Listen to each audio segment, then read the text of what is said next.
Bentar, saya juga merecord juga supaya nanti ada rekamannya. Oke, saya ucapkan selamat datang kepada Bapak Ibu semua. Saya yakin di tengah kesibukan Bapak Ibu bisa mengucapkan terima kasih banyak bisa menyempatkan untuk menghadiri acara sosialisasi ini. Saya langsung saja untuk mempersingkat waktu, izinkan saya untuk berbagi layar.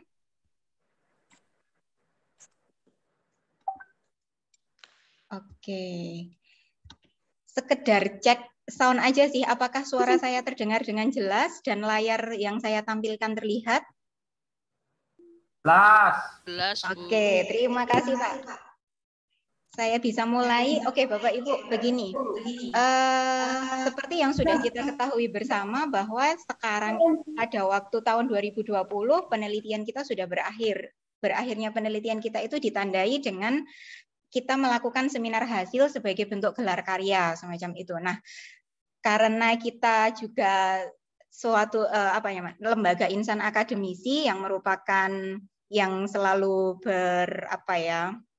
yang selalu mengedepankan penelitian dan Abdimas, maka dibukalah sosialisasi dan pembukaan skema penelitian dan Abdimas untuk tahun yang baru, tahun 2021 dan 2022. Nah, ini adalah langkah awal kita untuk melakukan penelitian dan Abdimas. Jadi kami dari LPPM membantu memfasilitasi Bapak Ibu semua untuk melakukan penelitian dan Abdimas dana internal. Begitu. Nah, agenda kita untuk sosialisasi kali ini ada 3 agenda yang akan kita lakukan, yakni yang pertama adalah ini pengumuman poster terbaik. Pengumuman poster terbaik ini yang kemarin yang Bapak Ibu dosen melakukan melakukan seminar hasil itu kita pilih ada 3 poster terbaik penelitian dan 3 poster terbaik Abdimas yang harusnya sih kita umumkan pada saat seminar hasil, tapi karena proses rekap nilainya belum selesai, maka pada kesempatan ini saya mohon izin untuk mengumumkan ada penerima poster terbaik dan juga penerima untuk penelitian dan juga Abdimas. Kemudian yang kedua, agendanya adalah pembukaan skema dana internal dan yang ketiga adalah sosialisasi sparring semacam itu. Marilah kita ke agenda yang pertama. Bapak Ibu sekalian, untuk pengumuman poster terbaik yang pertama, ini poster penelitian terbaik yang pertama diraih oleh Bu Yuli Widiana, Bu Dr. Yuli Widiana, Magister Humaniora dengan perolehan skornya 470. Bapak Ibu bisa memberikan tepuk tangan, bisa memberikan respon tepuk tangan virtual kepada Bu Yuli Widiana. Selamat Bu Yuli atas poster Bu Yuli, oke. Jadi poster terbaik ini kita peroleh dari ini Bapak Ibu, dari penilaian reviewer, karena Bapak Ibu reviewer sudah memberikan penilaian reviewer 1, reviewer 2, kemudian kita carikan rata-ratanya semacam itu. Dan memang saya menarik juga sih dari poster Bu Yuli ini, saya kok baru sadar, oh iya ya, kita ada Kampus Merdeka, kita ada logonya Kampus Merdeka, ada logonya WM yang Alive Improving University, nah semacam itu. Dan memang ini menarik sekali sih posternya. Pantas sekali mendapatkan nilai 470, hampir sempurna. Nilai tertinggi adalah 500, semacam itu. Kemudian sekali lagi saya ucapkan selamat. Kemudian pengumuman poster penelitian terbaik kedua diraih oleh Bu Marcella Mariska Aryono dan Pak Andi Cahyadi dengan skornya adalah 450. Selamat kepada Bu Sela dan Pak Andi. Ini bukan saya yang menilai, walaupun saya sama-sama psikologinya tidak semacam itu, tapi ini reviewer yang menilai. Jadi reviewernya adalah Pak Fit dan juga Pak David. Perolehan skornya semacam ini. Dan memang desain posternya memang menarik dan cukup jelas. Ada cukup jelas terkait dengan hasil penelitiannya, kemudian ada gambar-gambarnya, ada diagram-diagramnya, semacam itu. Saya ucapkan selamat kepada Bu Sela dan juga Pak Andi. Kemudian yang ketiga adalah poster penelitian terbaik ketiga diperoleh oleh Bu Diah Kurniawati dan juga Bu Vivi Aryani. Selamat kepada Bu Vivi dan juga Bu Diah atas posternya, memang sangat menarik sekali sih. Ini saya baru kepikiran, kenapa kok kita tidak menampilkan foto gitu. Jadi ada fotonya Bu Diah dan ada fotonya Bu Vivi semacam itu. Ini keren dan kebetulan sekali kemarin saya ini mengkepoin Instagramnya Bu Diah dan kebetulan saya menemukan fotonya Bu Diah dan Bu Vivi yang berdampingan. Jadi saya mohon izin untuk menampilkan foto ini. Itu Bapak Ibu semua. Jadi poster penelitian terbaik ada Bu Widi, Bu Marcella dan Pak Andi, Bu Diah dan juga Bu Vivi. Saya ucapkan selamat sekali lagi kepada beliau. Nanti hadiahnya ini satu, hadiahnya adalah sebagai wujud apresiasi dari kami. Poster yang sudah Bapak Ibu kumpulkan akan kita pajang di majelis kita di LPPM. Kemudian nanti Bapak Ibu akan mendapatkan merchandise dari LPPM. Merchandise-nya mohon jangan dilihat nilainya ya Bapak Ibu. Dilihat ini adalah kenang-kenangan dari LPPM, walaupun ini adalah tidak worth it sih, tapi ini adalah sebagai wujud apresiasi dari kami karena Bapak Ibu sudah bekerja keras untuk menampilkan poster yang terbaik semacam itu. Oke, itu untuk yang poster penelitian. Kemudian kita beralih ke skema yang berikutnya, yakni pengumuman poster Abdimas terbaik. Kita dari 6 Abdimas yang sudah terkumpul, kita terkumpul 3 poster yang mendapatkan nilai tertinggi, yakni yang pertama adalah yang pertama adalah punyanya Bu Dina, Bu Robik dan juga Bu Sela. Ini poster Abdimas terbaik yang pertama dengan perolehan skor 455. Kemudian poster terbaik kedua ini diraih oleh Bu Erlin dan Bu Kristina Indriasari dari Prodi D3 Farmasi dengan perolehan nilai 433.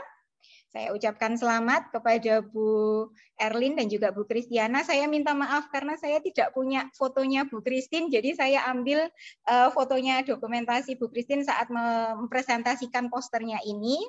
Kemudian yang ketiga adalah berasal dari farmasi juga, jadi dari duo bapak dari farmasi, ada Pak Levi dan juga Pak Antonius Budiawan untuk peraih poster Abdimas terbaik ketiga gitu. Jadi untuk Bapak Ibu pemenang poster, Bapak Ibu nanti setelah PKM bisa mampir ke LPPM untuk mendapatkan merchandise dari LPPM ya.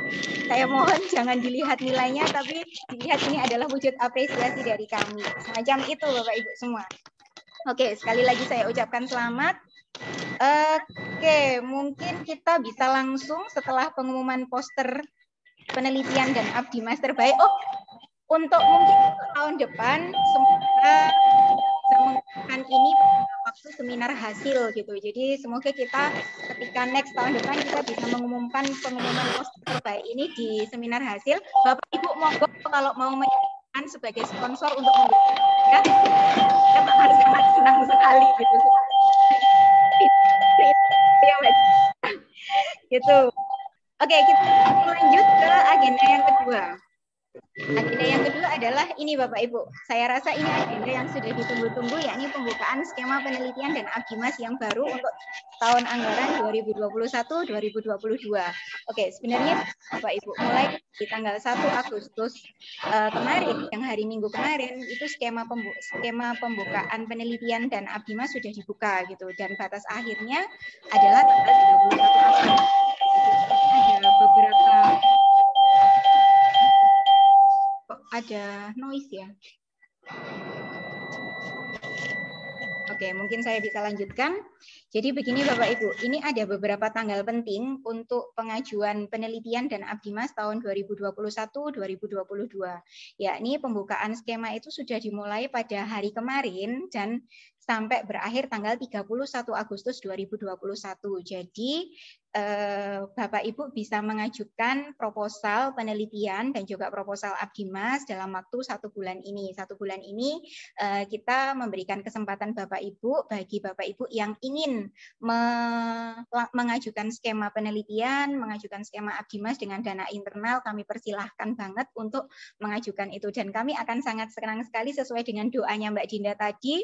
Mbak Dinda tadi berdoa supaya para dosen menjadi lebih produktif dalam penelitian dan juga Abdimasnya. Kami menunggu proposal Bapak Ibu semua sampai nanti tanggal 31 Agustus. Kemudian yang kedua itu adalah timeline tanggal 27 sampai tanggal 30 September ini pengumpulan proposal final. Jadi setelah tanggal 31 Agustus proposal Bapak Ibu semua akan melalui tahapan review gitu. Nah, kemudian setelah melalui tahapan review tanggal 27 sampai tanggal 30 September Bapak Ibu punya kesempatan untuk mengupload proposal final yang sudah direvisi, baik itu dalam bentuk hard file maupun soft file. Kemudian yang timeline ketiga adalah tanggal 17 Mei 2022, jadi tahun depannya, tahun 2022, tanggal 17 Mei, nanti akan ada monitoring dan evaluasi internal. Jadi nanti Bapak Ibu akan diberikan FOMONEF dan nanti dikumpulkan FOMONEF-nya tanggal 17 Mei. Kemudian tanggal 20 Mei-nya kita akan ada monitoring dan evaluasi internal yang nanti dihadiri oleh koordinator bidang akademik dan juga wakil rektor 4 gitu. Kemudian tanggal 1 Juli 2022 itu akan ada batas waktu pengumpulan draft laporan akhir. Jadi setelah 1 tahun Bapak Ibu melaksanakan penelitian, karena jangka waktu penelitian ini cukup panjang, tidak seperti semester genap tahun 2020 lalu yang hanya sekitar 6-8 bulan, tetapi kalau untuk skema tahun ini kita cukup panjang, mulai dari 1 Agustus 2021 sampai dengan 30 Juli 2022. Jadi saya rasa Bapak Ibu punya cukup banyak waktu untuk melakukan penelitian dan juga Abdimas. Kalau pada waktu periode yang sebelumnya saja, yang semester genap tahun 2020, kita bisa terkumpul 27 proposal dan sudah diseminarkan. Saya percaya pasti Bapak Ibu ini proposal untuk pembukaan skema yang 2021-2022 ini akan meningkat, semoga saja semacam itu. Kemudian nanti pada akhir bulan Juli 2022 ini adalah pengumpulan laporan akhir. Nah, ini adalah tanggal-tanggal penting yang perlu dicatat oleh Bapak Ibu semua. Nah, pasti ini Bapak Ibu bertanya-tanya nih, bagaimana caranya kita mengajukan proposal penelitian dan juga Abdimas dengan kondisi yang semacam ini, yang masih PPKM, masih belum berakhir juga. Nah, ini bagaimana caranya gitu. Nanti kita sudah siapkan juga, tapi sebelum itu saya ingin menginformasikan ini Bapak Ibu terkait dengan pendanaan gitu. Nah, untuk proposal penelitian dan Abdimas internal, pendanaannya itu Bapak Ibu semua mendapatkan dana subsidi dari universitas sebesar 1.500.000 untuk penelitian dan juga sebesar 1 juta untuk Abdimas. Saya rasa ini sudah meningkat dibandingkan dengan yang lalu, yang periode-periode lalu yang Abdimas 500 dan penelitian 1.250. Nah, ini sudah meningkat. Mari kita sama-sama syukuri peningkatan pendanaan ini, tapi kami mohon juga dana mandiri dari Bapak Ibu semua supaya penelitian kita sama-sama diakui oleh Dikti. Jadi nanti untuk membuat rencana anggarannya Bapak Ibu bisa menggunakan dana minimal 5 juta dan dana minimal untuk Abdimasnya 4 juta semacam itu. Begitu, kemudian kita ke caranya saja, jadi supaya kita singkat aja. Nah, jadi begini Bapak Ibu, kita dari LPPM menawarkan mencoba memfasilitasi pengajuan penelitian dan juga Abdimas untuk tahun 2021-2022 ini dengan sistem online gitu. Jadi kita walaupun ini belum bisa dianggap dinamakan sistem, tapi kami sok-sokan aja menamakannya ini sistem penelitian dan Abdimas daring yang kami singkat sparring semacam itu. Jadi kita mencoba membuat sistem, walaupun ini bukan sparring partner yang bisa dikomparasikan apple to apple dengan si Penamas punya Surabaya, tapi paling tidak ini bisa membantu memfasilitasi Bapak Ibu semua untuk melakukan penelitian dan pengabdian masyarakat di tengah pandemi semacam ini yang kita tidak mengalami kesulitan untuk bertatap muka semacam itu. Jadi nanti semua proses dari penelitian dan Abdimas yang Bapak Ibu lakukan, kita fasilitasi dengan cara online atau daring. Jadi ini ada beberapa link. Jadi ada beberapa link yang ini merupakan link untuk mengajukan penelitian dan juga Abdimas gitu. Nah, kemudian untuk begitu juga dengan panduannya. Jadi panduannya Bapak Ibu juga bisa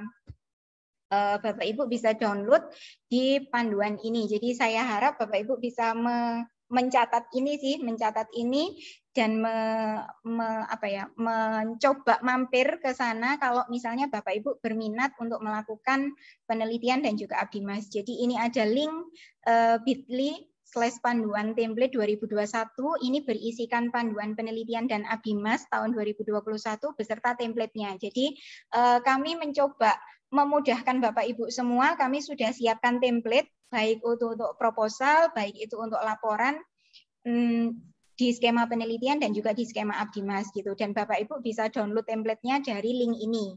Dan di link ini juga Bapak Ibu akan menjumpai buku panduan, baik itu buku panduan penelitian maupun buku panduan Abdimas. Nah, setelah itu Bapak Ibu bisa menyusun penelitian dan juga Abdimasnya, menyusun proposalnya, kemudian Bapak Ibu bisa upload di link ini, di draft proposal strip 2021. Ini adalah link untuk kalau misalnya Bapak Ibu ingin mengajukan skema penelitian dan juga Abdimas, Bapak Ibu bisa mengunggah proposal Bapak Ibu di link ini. Kemudian untuk yang setelah direvisi, Bapak Ibu bisa mengunggah linknya di proposal final. Ini untuk pengumpulan proposal final. Jadi semuanya ini nanti semuanya nanti itu paperless, hanya Bapak Ibu hanya mengumpulkan proposal dan laporan dalam bentuk hard file itu satu kali saja ketika ini sudah final semacam itu.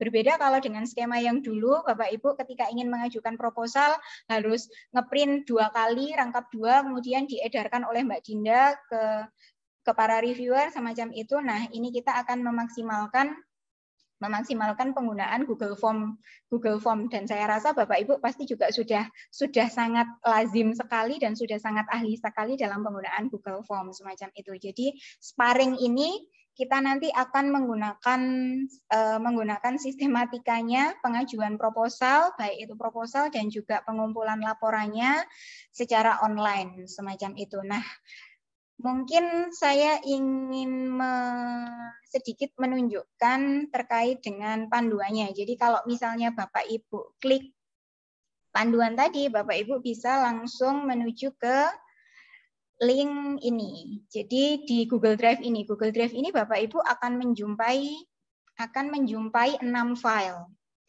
Jadi 6 file, 3 file pertama itu yang mendapatkan kode angka 1, ini adalah untuk penelitian. Jadi ada buku panduannya, sudah ada buku panduannya. Bapak Ibu bisa download dan bisa coba pelajari, ini buku panduannya.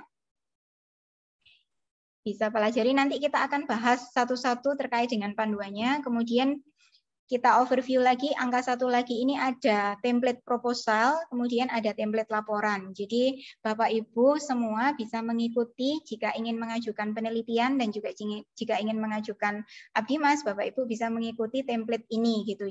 Tinggal mengganti yang mengganti garis-garis yang dikasih stabilo kuning ini. Kemudian yang dapat kode nomor 2 ini adalah untuk Abdimas gitu. Jadi di Abdimas kita sudah siapkan buku panduannya juga, ada juga template-nya, baik itu untuk laporan dan juga untuk proposalnya. Semacam itu Bapak Ibu. Nah, kita coba buka yang buku panduannya. Nah, di buku panduannya Bapak Ibu akan mendapati penjelasan terkait dengan ngapain sih kita harus meneliti dan tujuannya apa. Kemudian ini sih yang penting Bapak Ibu, yang penting adalah luaran dari penelitian yang mungkin harus kita catat bersama-sama. Jadi jika Bapak Ibu ingin mengajukan penelitian, nah luaran yang bisa dilakukan adalah ini. Bapak Ibu mengumpulkan publikasi satu artikel ilmiah dalam bentuk jurnal nasional yang ber-ISSN maupun EISSN atau jurnal nasional terakreditasi 1 sampai 6 atau publikasi jurnal atau proceeding. Nah, karena kami menyadari kita masih dalam tahap penyesuaian dengan Surabaya, jadi begini, kita bentuknya minimal adalah draft gitu, jadi belum sampai ke publikasi. Tapi saya rasa kemarin ketika kita dari mana, ketika melihat dari seminar hasil yang tahun lalu, ada beberapa Bapak Ibu dosen pengusul penelitian yang sudah submit sampai ke jurnal di luar gitu. Ada, kalau nggak salah ada 3 dosen dari semester genap 2020 itu ada 3 dosen yang sudah berhasil laporan penelitiannya disubmit semacam itu. Begitu juga dengan Abdimas, ada 1 dosen yang sudah memasukkan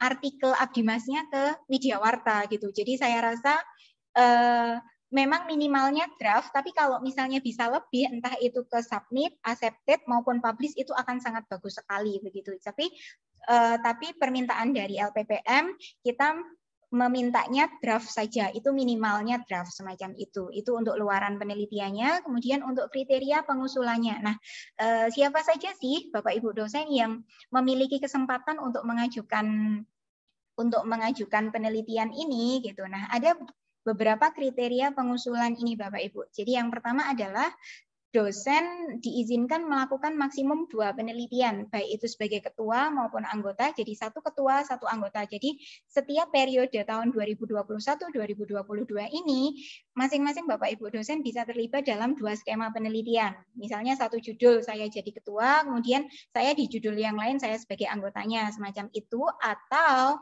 2 kali sebagai anggota. Jadi saya menjadi anggota di penelitiannya Pak David sama Bu Dina, semacam itu.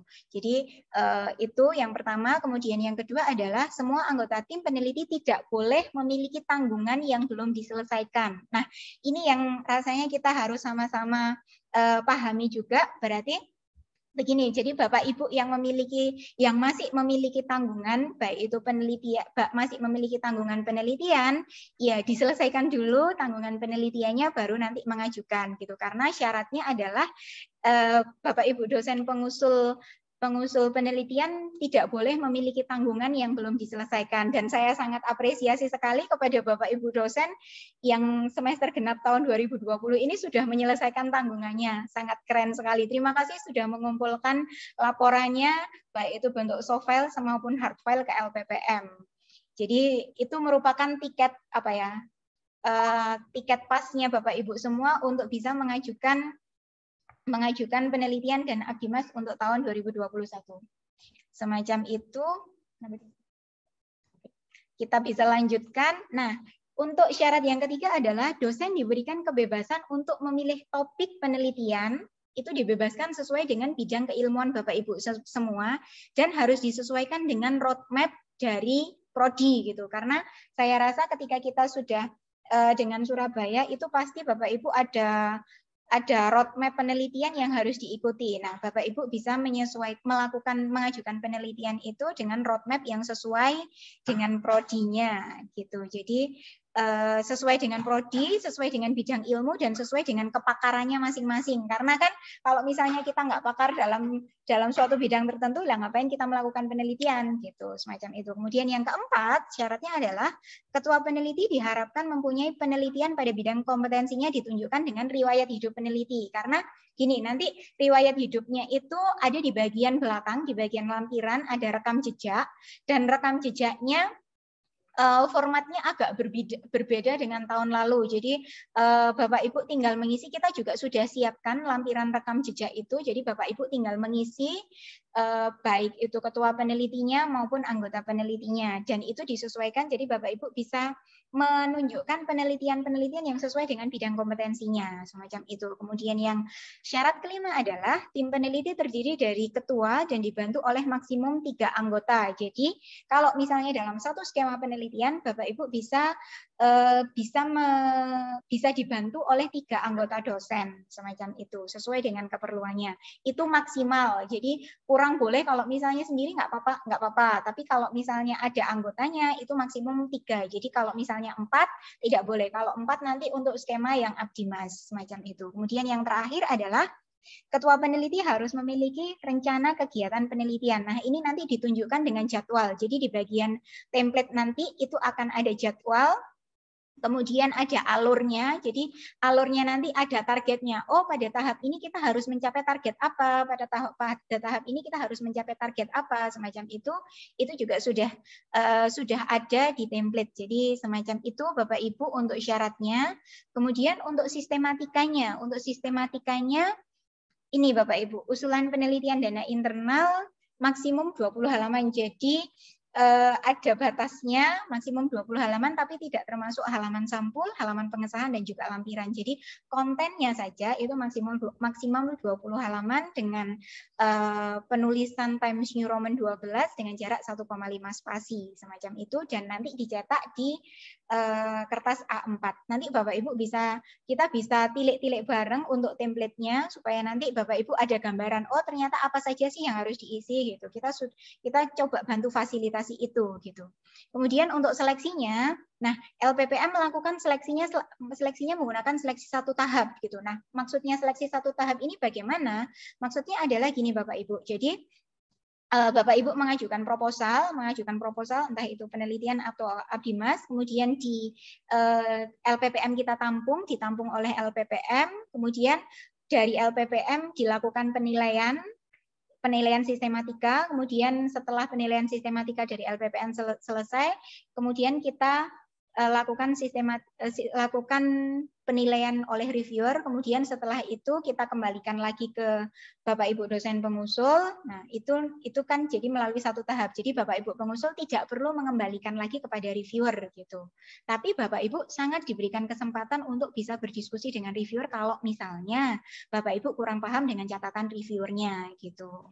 Semacam itu. Jadi mungkin kalau yang periode lalu ada yang bertanya, ada salah satu dosen yang bertanya apakah hasil review ini perlu dikembalikan ke reviewer. Tidak. Jadi kalau itu sudah final, jadi bisa langsung diupload ke proposal final maupun laporan final, semacam itu. Itu untuk seleksinya kita menggunakan seleksi 1 tahap saja. Kemudian untuk pelaporannya, jadi gini, Bapak Ibu setelah melakukan penelitian, Bapak Ibu mengumpulkan 2 berkas. Ada laporan akhir sama ada poster gitu. Oh, laporan akhir dan poster dan juga draft artikel yang itu terinclude di laporan akhirnya gitu. Kalau misalnya oh saya nggak sempat mensubmit itu, nah itu nggak apa-apa Bapak Ibu. Jadi kita memintanya itu draft saja. Jadi cukup draft saja nggak apa-apa. Misalnya kita mau mencoba saya pengen untuk artikel ini diupload di jurnal Widyawarta semacam itu. Nah, ikuti format penulisannya, panduan penulisannya Widyawarta, kemudian itu menjadikan draft. Dan itu menjadi salah satu luaran semacam itu. Tapi kalau misalnya Bapak Ibu, karena ini waktunya panjang ya, waktunya 1 tahun dan ini cukup panjang. Kalau misalnya Bapak Ibu, oh saya sudah berhasil nih mensubmit jurnal atau bahkan nanti sudah accepted atau sudah diterima atau bahkan sudah publish. Nah, itu malah menjadi penilaian tersendiri bagi kita dan bagi kami, dan itu menjadi poin plus bagi Bapak Ibu semua semacam itu. Begitu. Kemudian untuk yang kedua adalah ketentuan dari poster penelitian. Ketentuannya kita untuk meminimalisir biaya cetak sih sebenarnya. Jadi kita meminta Bapak Ibu untuk membuat poster. Jadi posternya ukurannya A3, 29,7 x 42 cm. Itu posternya dicetak nanti di kertas art paper saja yang murah. Kemudian posternya nanti terdiri dari 3 bagian, yakni bagian atas, bagian tengah, dan bagian bawah. Nah, bagian atas itu menunjukkan identitas, seperti posternya Bu Yuli tadi, ada identitas logo kampus, ada identitasnya Kampus Merdeka, kemudian ada judulnya, kemudian ada nama penelitinya, semacam itu. Nah, itu bagian atas, kemudian bagian tengah Bapak Ibu bisa isi latar belakang penelitian, roadmap penelitian yang Bapak Ibu kerjakan, metode, hasil, dan juga kesimpulan. Dan pada bagian bawah itu kalau misalnya ada bisa dicantumkan dokumentasi, bisa dicantumkan daftar pustaka kalau misalnya mencukupi, atau kalau misalnya Bapak Ibu punya sponsor, dapat dana sponsor, Bapak Ibu bisa cantumkan logo sponsornya juga, atau seperti yang tadi saya jadi ada ide seperti yang tadi punyanya Bu Vivi tadi, ada kontak personnya gitu. Jadi ada kontak person yang bagian bawah supaya loh ternyata penelitian ini itu menarik gitu. Nah, supaya nanti Bapak Ibu orang lain pembaca itu bisa melihat oh siapa yang membuat itu melalui kontak person itu jika ingin melakukan diskusi lebih lanjut semacam itu.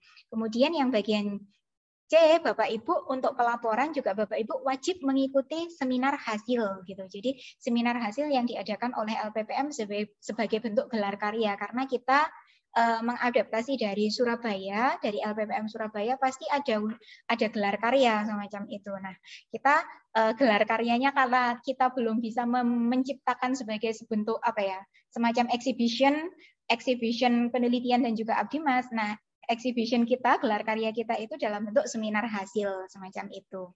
Nah, semuanya nanti ada di sistematikanya, ada yang tadi di Google Drive tadi. Begitu Bapak Ibu semua. Nah, kita ke ini, ke rincian jadwal. Rincian jadwal ini sama, jadi periodenya untuk Abdimas dan juga penelitian sama, yakni mulai dari tanggal 1 Agustus sampai dengan 1 Agustus 2021 sampai dengan tanggal 30 Juli 2022 gitu.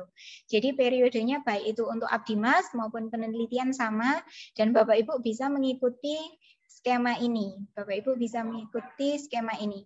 Jadi ada tanggal 2 sampai tanggal 31 Agustus, ini adalah pembukaan skema penelitian dan juga Abdimas. Jadi mulai hari ini sampai nanti tanggal 31 Agustus Bapak Ibu bisa mengajukan proposalnya. Nah, ketentuannya begini Bapak Ibu. Bapak Ibu bisa mengunduh panduan dan template-nya di Google Drive tadi. Kemudian draft proposal kalau misalnya sudah selesai disimpannya dalam bentuk Microsoft Word. Jadi dalam bentuk file dokumen. Jangan PDF gitu, karena nanti masih akan direview oleh para reviewer. Jadi ini bentuknya adalah file dokumen. Perlu dikasih tanda tangan? Tidak perlu Bapak Ibu. Jadi ini tidak perlu dikasih tanda tangan dulu. Jadi ini adalah draft proposalnya Bapak Ibu yang berisi sesuai dengan template-nya mulai dari bab 1 sampai dengan bab 4. Kemudian kalau sudah selesai, Bapak Ibu sudah selesai menyusun proposal itu, Bapak Ibu bisa mengganti dengan nama format ini. Dan ingat filenya adalah file dokumen, itu nama ketua peneliti _draft proposal penelitian.dokumen itu untuk penelitian, kalau untuk Abdimas adalah draft proposal Abdimas itu untuk Abdimas. Nah, kemudian Bapak Ibu bisa mensubmit itu ke link ini, ke link draft proposal Abdimas. Kita coba buka linknya. Kita coba buka link Google Form-nya ya. Jadi nanti kalau proposalnya Bapak Ibu sudah selesai, Bapak Ibu bisa ke link sini. Jadi Bapak Ibu bisa mensubmit proposal Bapak Ibu di Google Form ini. Bapak Ibu bisa mengisi nama ketua pengusulnya siapa, ini harus diisi lengkap dengan gelar. Kemudian anggota pengusul, kalau misalnya pengusulnya lebih dari 1, bisa ditulis di sini nama lengkapnya. Kemudian Bapak Ibu bisa isi ketua program studi ketua pengusul. Jadi ini adalah program studi ketua pengusul yang dijadikan pilihan. Kemudian skema yang diikuti, skema penelitian atau Abdimas gitu. Kemudian judul usulnya apa ditulis, kemudian file yang tadi, file dokumen yang tadi yang sudah Bapak Ibu buat, Bapak Ibu bisa tambahkan di sini. Jadi bentuknya dokumen, ukuran maksimalnya adalah 10 MB. Demikian, semacam itu. Nah, ini untuk satu usulan saja Bapak Ibu. Jadi kalau misalnya Bapak Ibu mengusulkan 2 usulan misalnya, oh saya juga selain mengusulkan penelitian, saya juga mengusulkan Abdimas. Jadi skema ini saya ikut 2 skema. Skema penelitian dan skema Abdimas. Nah, semacam itu Bapak Ibu mengisinya 2 kali gitu. Karena ini filenya hanya upload filenya itu untuk 1 saja supaya kita bisa memisahkan mana yang ikut Abdimas dan mana yang ikut penelitian, semacam itu. Itu untuk yang pembukaan skema penelitian dan juga Abdimas. Kemudian setelah nanti batasnya adalah tanggal 31 Agustus 2021. Bapak Ibu bisa mengisi, mensubmit proposalnya menggunakan form ini sampai tanggal 31 Agustus 2021.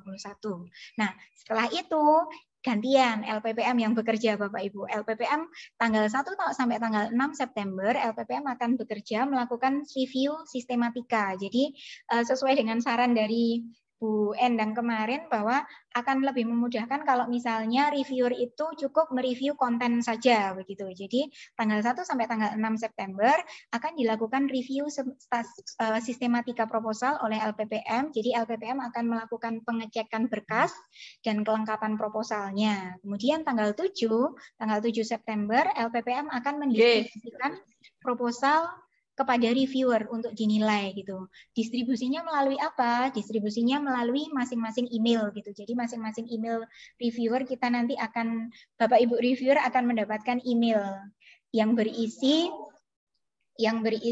draft proposal dan juga form penilaian. Semacam itu. Kemudian tanggal 8 sampai 15 September Bapak Ibu Bapak Ibu reviewer akan melakukan penilaian. Jadi penilaiannya sekitar berapa hari nih? 7 harian. Ada 7 hari.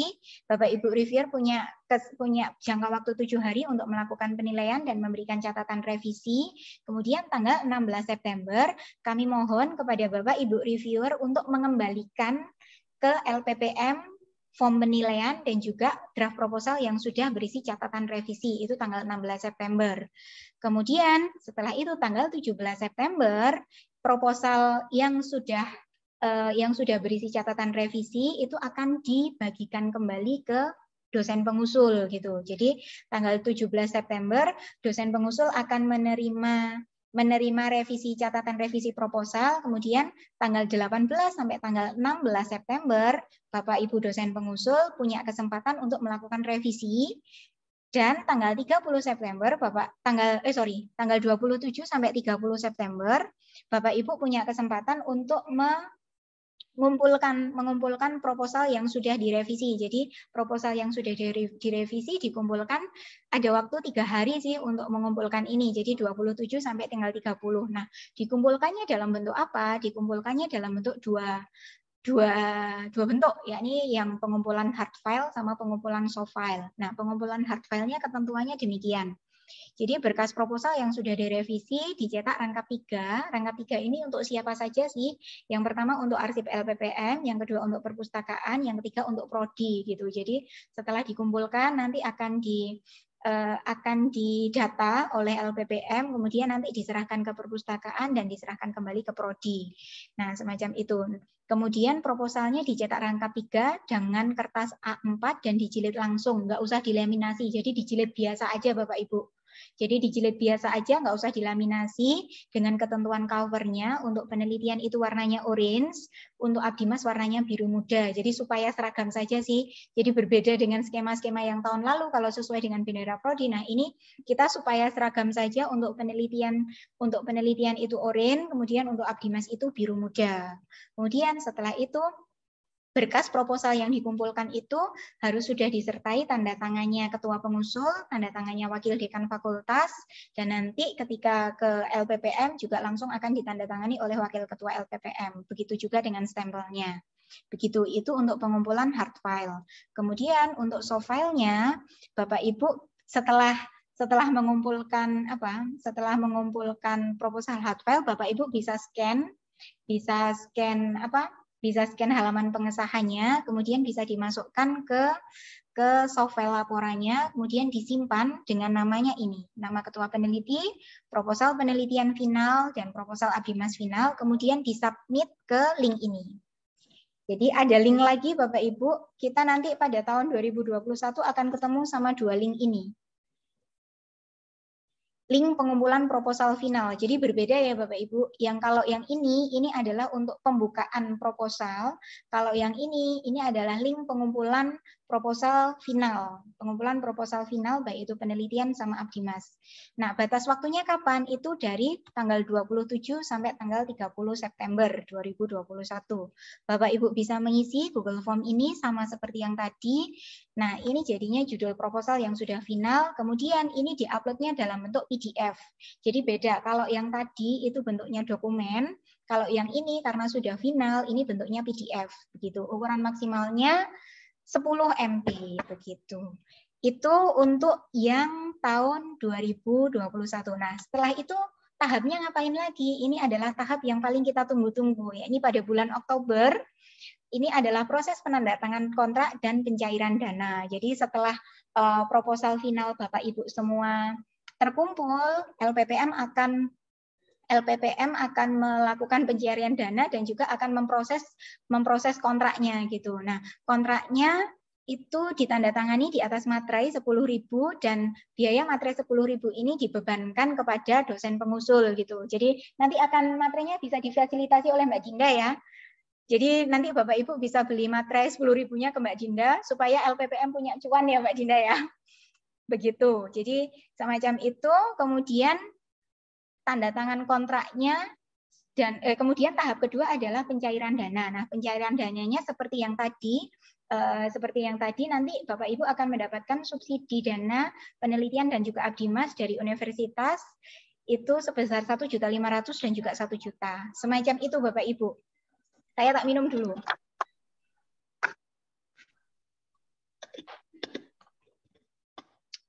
Oke, kemudian setelah tahun 2021 Bapak Ibu nggak akan berurusan lagi dengan LPPM kok. Nanti tahun depan Bapak Ibu baru akan berurusan dengan LPPM. Nah, Bapak Ibu setelah ini Bapak Ibu bisa melakukan penelitian dan juga Abdimas gitu. Nah, kapan sih penelitian dan Abdimasnya itu berlangsung? Penelitian dan Abdimasnya itu berlangsung sejak Agustus. Jadi sejak saat ini sudah mulai berlangsung proses penyusunan proposal dan berakhir sampai Juli 2022 semacam itu. Begitu, kemudian timeline yang selanjutnya adalah ini. Kita nanti akan ketemu lagi di tahun 2022. Jadi Bapak Ibu akan ketemu dengan LPPM lagi.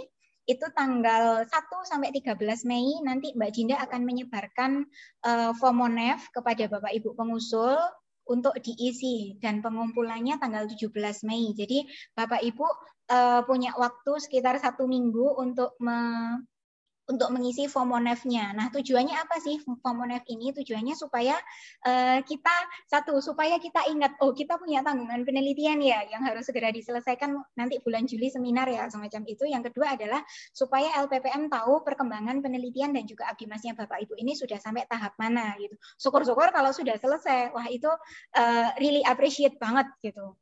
Kemudian tanggal 17 Mei Bapak Ibu mengumpulkan formnya gitu. Nah, nanti kita lihat kondisi saja sih. Kalau misalnya kondisinya masih kita belum stabil, kita penyebaran formnya melalui daring. Tapi kalau misalnya sudah stabil, kita melakukan penyebaran formnya melalui secara luring saja. Gitu. Jadi nanti Mbak Dinda yang akan menyebarkan form itu gitu. Kemudian tanggal 20 Mei kita nanti akan ada monitoring evaluasi. Bentuknya monitoring evaluasi nggak jauh-jauh beda dari yang kemarin yang dihadiri oleh dosen pengusul, wakil rektor 4 dan juga koordinator bidang akademik begitu. Kemudian tanggal 1 Juli setelah Bapak Ibu melakukan monitoring dan evaluasi, tanggal 1 Juli ini adalah batas waktu pengumpulan draft laporan akhir gitu. Jadi laporan akhir yang sudah disusun Bapak Ibu bisa dikumpulkan dengan bentuk nama filenya ini. Nah, untuk laporan akhir ini berbeda dari proposal Bapak Ibu. Jadi Bapak Ibu mengumpulkan dua file yang terpisah, yakni yang pertama adalah laporan akhirnya dengan format namanya ini draft laporan penelitian untuk penelitian, draft laporan Abdimas untuk Abdimas. Kemudian file yang kedua adalah Bapak Ibu mengumpulkan poster gitu. Jadi posternya dalam bentuk PDF, yang itu poster penelitian dan poster Abdimas. Nah, kedua berkas ini nanti Bapak Ibu kumpulkan dalam link ini. Jadi link draft laporan. Kok nggak bisa diklik ya? Ini Bapak Ibu bisa mengumpulkannya di link Google Form draft laporan. Nah, ini kembali lagi draft laporannya, deadline-nya kapan? Deadline-nya tanggal 1 Juli 2022. 1 Juli 2022, diisi seperti biasa, ketua pengusul, nama anggota pengusul, kemudian skema yang diikuti, judul penelitian atau abdimasnya. Jadi kalau misalnya mengusulkan penelitian, ditulis judul penelitiannya. Kalau mengusulkan abdimas, ditulis abdimasnya. Kemudian unggah soft copy-nya dalam bentuk dokumen. Jadi ini kalau misalnya draft itu dalam bentuk dokumen karena nanti masih akan direview oleh reviewer gitu, masih akan diberikan catatan review oleh reviewer. Nah, ukuran maksimalnya berapa? Ukuran maksimalnya adalah 10 MB. Kemudian soft copy-nya ukurannya A3 27 cm kali 27,9 kali 42 cm. Disimpannya dalam bentuk PDF, ukuran maksimalnya adalah 10 MB, semacam itu. Gitu, itu untuk pengumpulan draftnya. Kemudian setelah itu ganti LPPM, LPPM akan bekerja kembali untuk melakukan review statistik, review sistematika laporan. Jadi tanggal 2 sampai tanggal 5 setelah proposal terkumpul tanggal 1 Juli, LPPM akan melakukan review sistematika laporan tanggal 2 sampai tanggal 5. Kemudian tanggal 6-nya LPPM akan mendistribusikan laporan akhir ini kepada reviewer untuk dinilai. Laporan akhir dan juga poster. Nah, laporan akhir diberikan catatan review, kalau poster diberikan penilaian saja gitu. Kemudian Bapak Ibu reviewer punya kesempatan untuk melakukan penilaian dan melakukan evaluasi itu tanggal 7 sampai tanggal 14 Juli tahun 2022 dan tanggal 15 Julinya kami mohon Bapak Ibu reviewer untuk mengumpulkan catatan dan form penilaiannya kembali kepada LPPM untuk nanti tanggal 19 itu nanti didistribusikan ke para dosen. Nah, kemudian tanggal 20 sampai tanggal 25 ini Bapak Ibu punya kesempatan untuk melakukan revisi. Jadi proses revisi itu ada 5 hari. Ada 5 hari melakukan proses revisi laporan. Jadi dosen pengusul melakukan revisi tanggal 22 Juli. Jadi ketika sembari Bapak Ibu melakukan revisi tanggal 22 Juli akan ada seminar hasil gitu. Seminar hasil dari seminar hasil penelitian dan juga abdimas. Nah, ini mengapa kok tidak seperti yang kemarin? Kok tidak seperti yang periode kemarin pengumpulan form penilaian laporannya, karena supaya nanti tanggal 22 Juli kita bisa mengumumkan pengumuman poster terbaiknya gitu. Jadi nanti tanggal 19 Juli Bapak Ibu reviewer kami mohon untuk segera mengumpulkan supaya bisa kita rekap dan tanggal 22 Juli Bapak Ibu bisa mempresentasikan hasil penelitian atau abdimasnya sebagai bentuk gelar karya dan juga nanti akan ada pengumuman poster terbaik. Semoga saja nanti tahun depan tahun 22 Juli 2022 ini tanggalnya cantik sih, 22 Juli 22 akan ada hadiah yang jauh lebih menarik dibandingkan sekarang. Semoga nanti merchandise-nya jadi tambah banyak dari LPPM ya, gitu. Untuk Bapak Ibu yang mendapatkan anugerah poster terbaik gitu. Nah, kemudian setelah itu tanggal 26 sampai 29 Juli Bapak Ibu punya kesempatan untuk mengumpulkan laporan akhirnya yang final, yang sudah direvisi dan yang sudah dipresentasikan. Itu yang sudah dipresentasikan dalam dua bentuk, yakni dalam bentuk hard file sama soft file. Yang bentuk hard file-nya itu covernya merah, dan yang itu untuk penelitian. Kemudian yang untuk abdimas itu covernya warnanya hijau, yang sudah dapat tanda tangan. Kemudian untuk posternya juga dikumpulkan dalam bentuk hard file, yakni di print di kertas art paper 120 gram.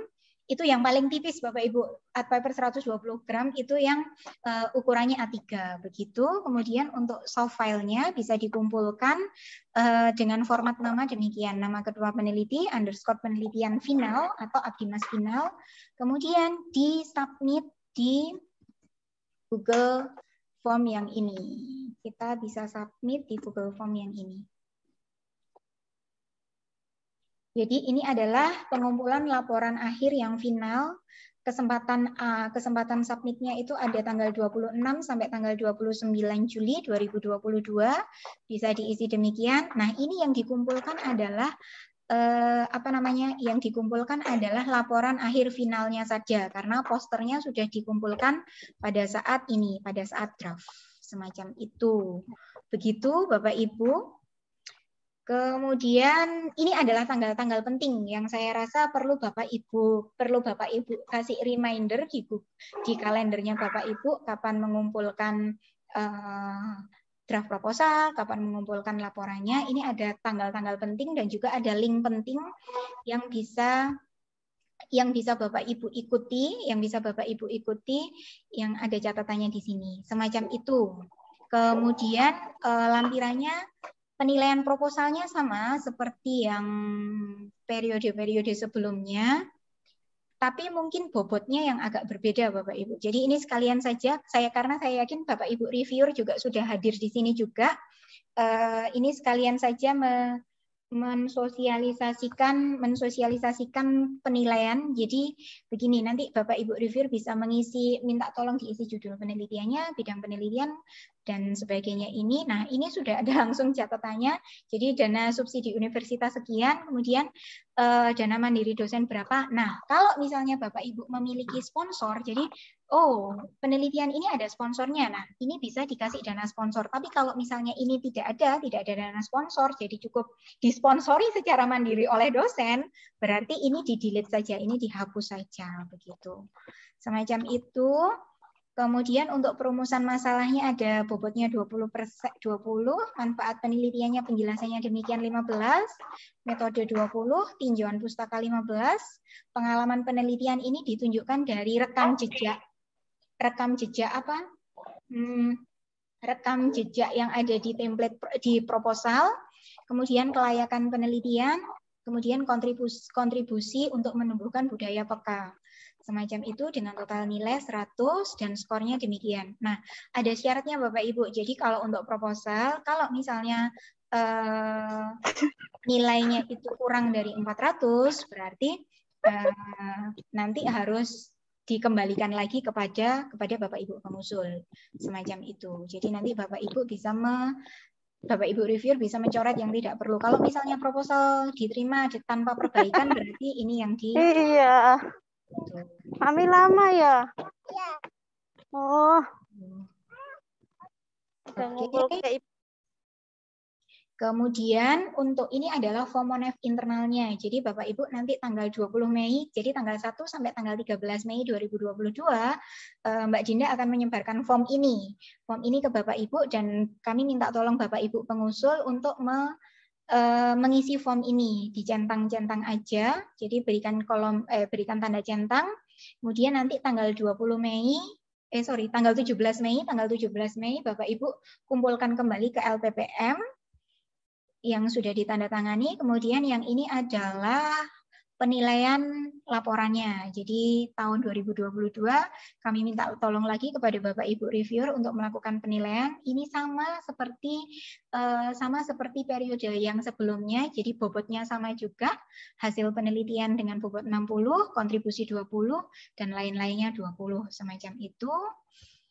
Kemudian ini begitu juga untuk posternya sama juga. Semacam itu. Itu untuk yang penelitian, Kemudian untuk yang abdimasnya, untuk yang panduan abdimasnya tidak jauh berbeda Bapak Ibu dengan penelitian, cuma yang perlu kita kasih highlight adalah ini.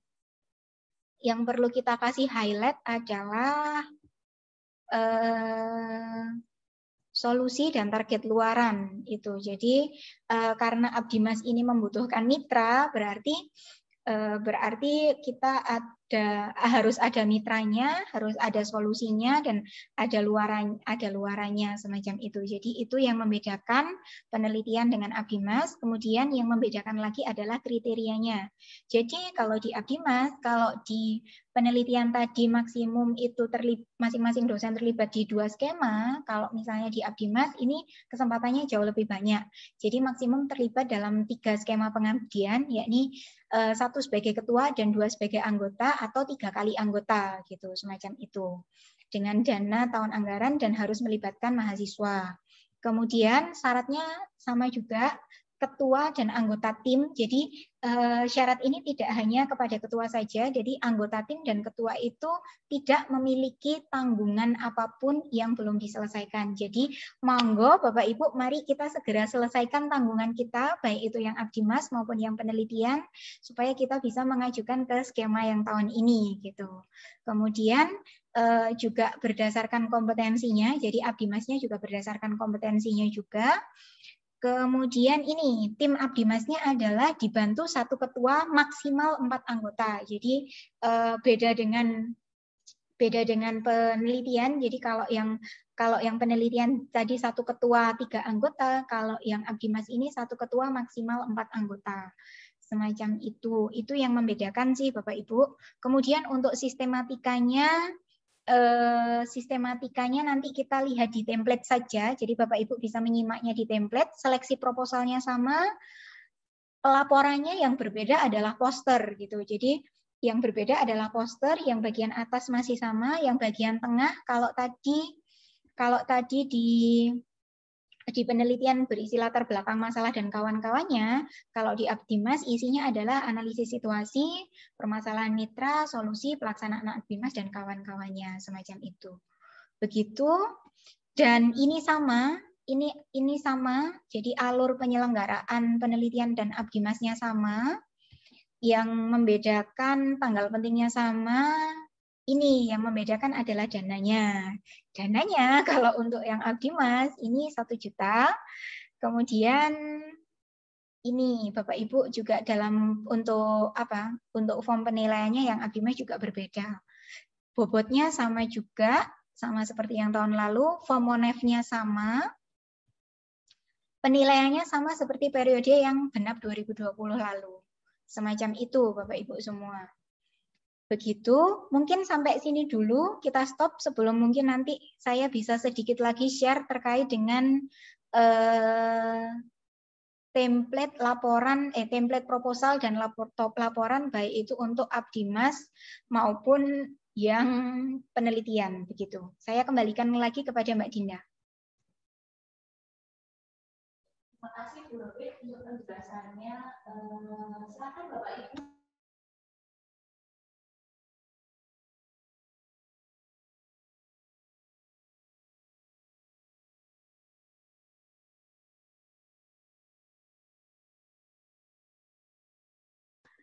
Gimana? Oh iya baik, nanti PowerPoint dan rekaman ini nanti akan kita upload di Google Drive. Jadi Bapak Ibu bisa menyimak PowerPoint-nya, kita upload di Google Drive juga gitu. Jadi bisa diakses Bapak Ibu. Bagi yang hari ini tadi memiliki kendala tidak sempat join atau bagaimana, nanti Bapak Ibu juga bisa menyaksikan rekaman ulangnya di YouTube ya. Di YouTube Bapak Ibu bisa menyaksikan rekaman ulang sosialisasi ini di YouTube dan materinya akan di-share di WAG juga. Begitu. Ya, ada lagi Bapak Ibu? Silakan bertanya saja langsung Bapak Ibu semuanya untuk mempersingkat waktu. Monggo.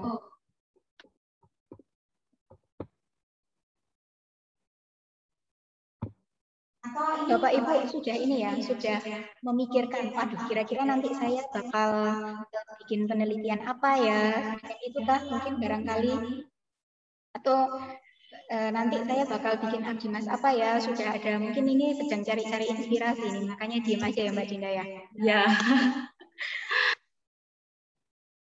Mumpung ini bertemu dengan Bu. Wah, enggak juga sih. Ya. Enggak juga.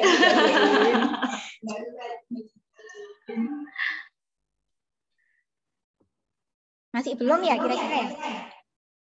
Masih belum ada ya?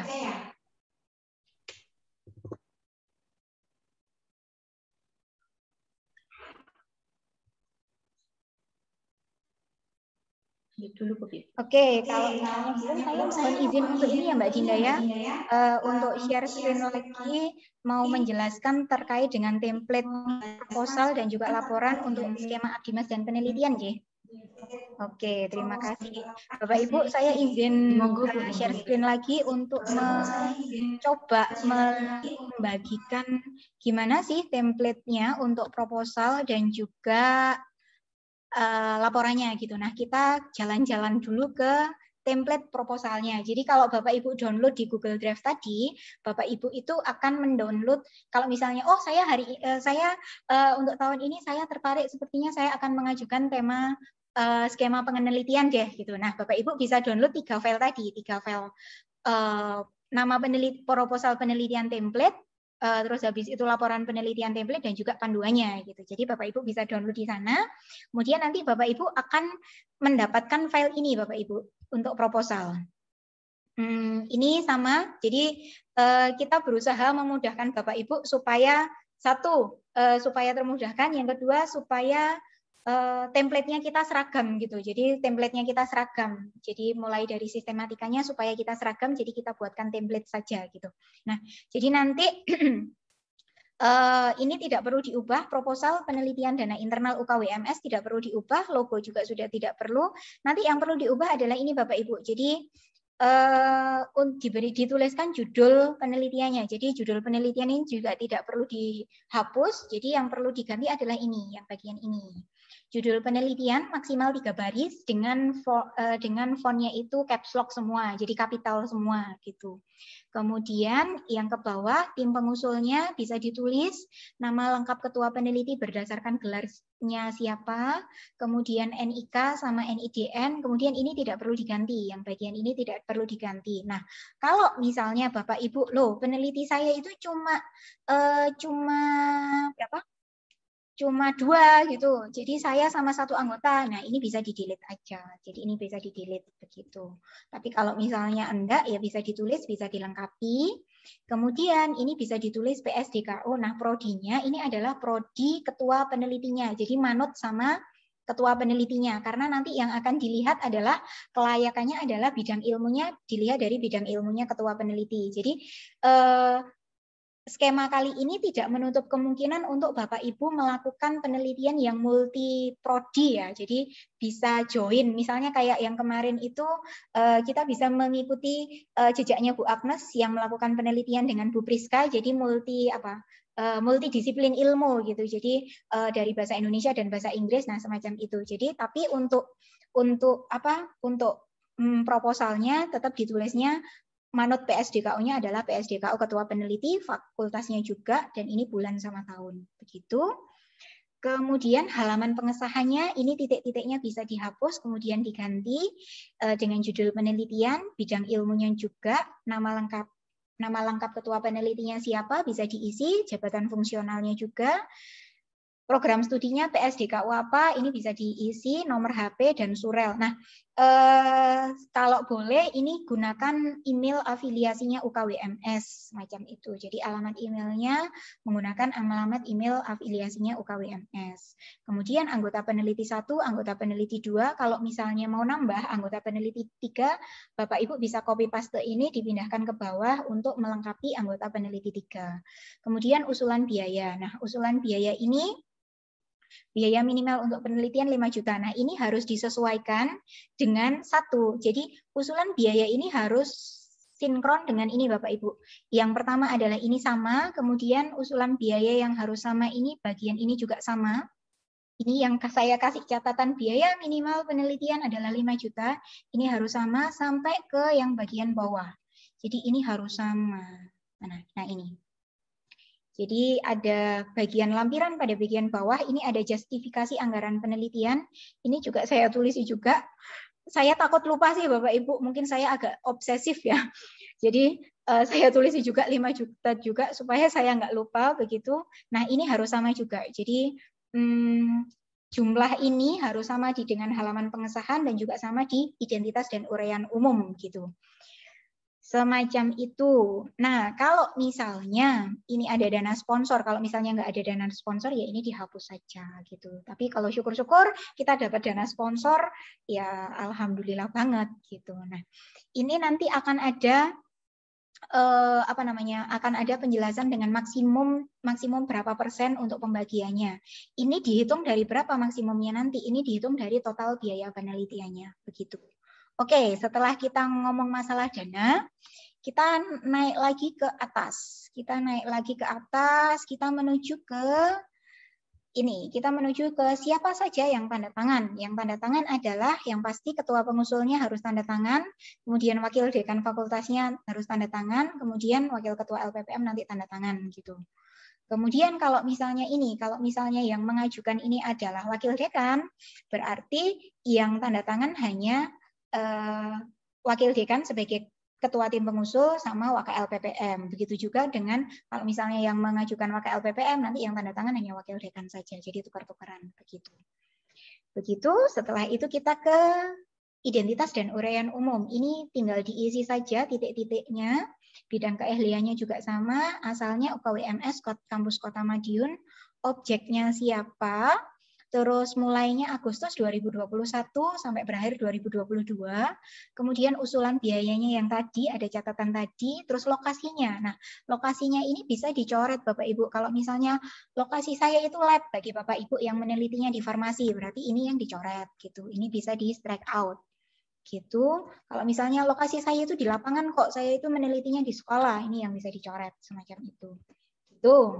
Kemudian temuan yang ditargetkan apa bisa diisi, sudah ada guide-nya sih Bapak Ibu, sudah ada panduannya, penjelasannya isinya apa sih, itu isinya tentang ini.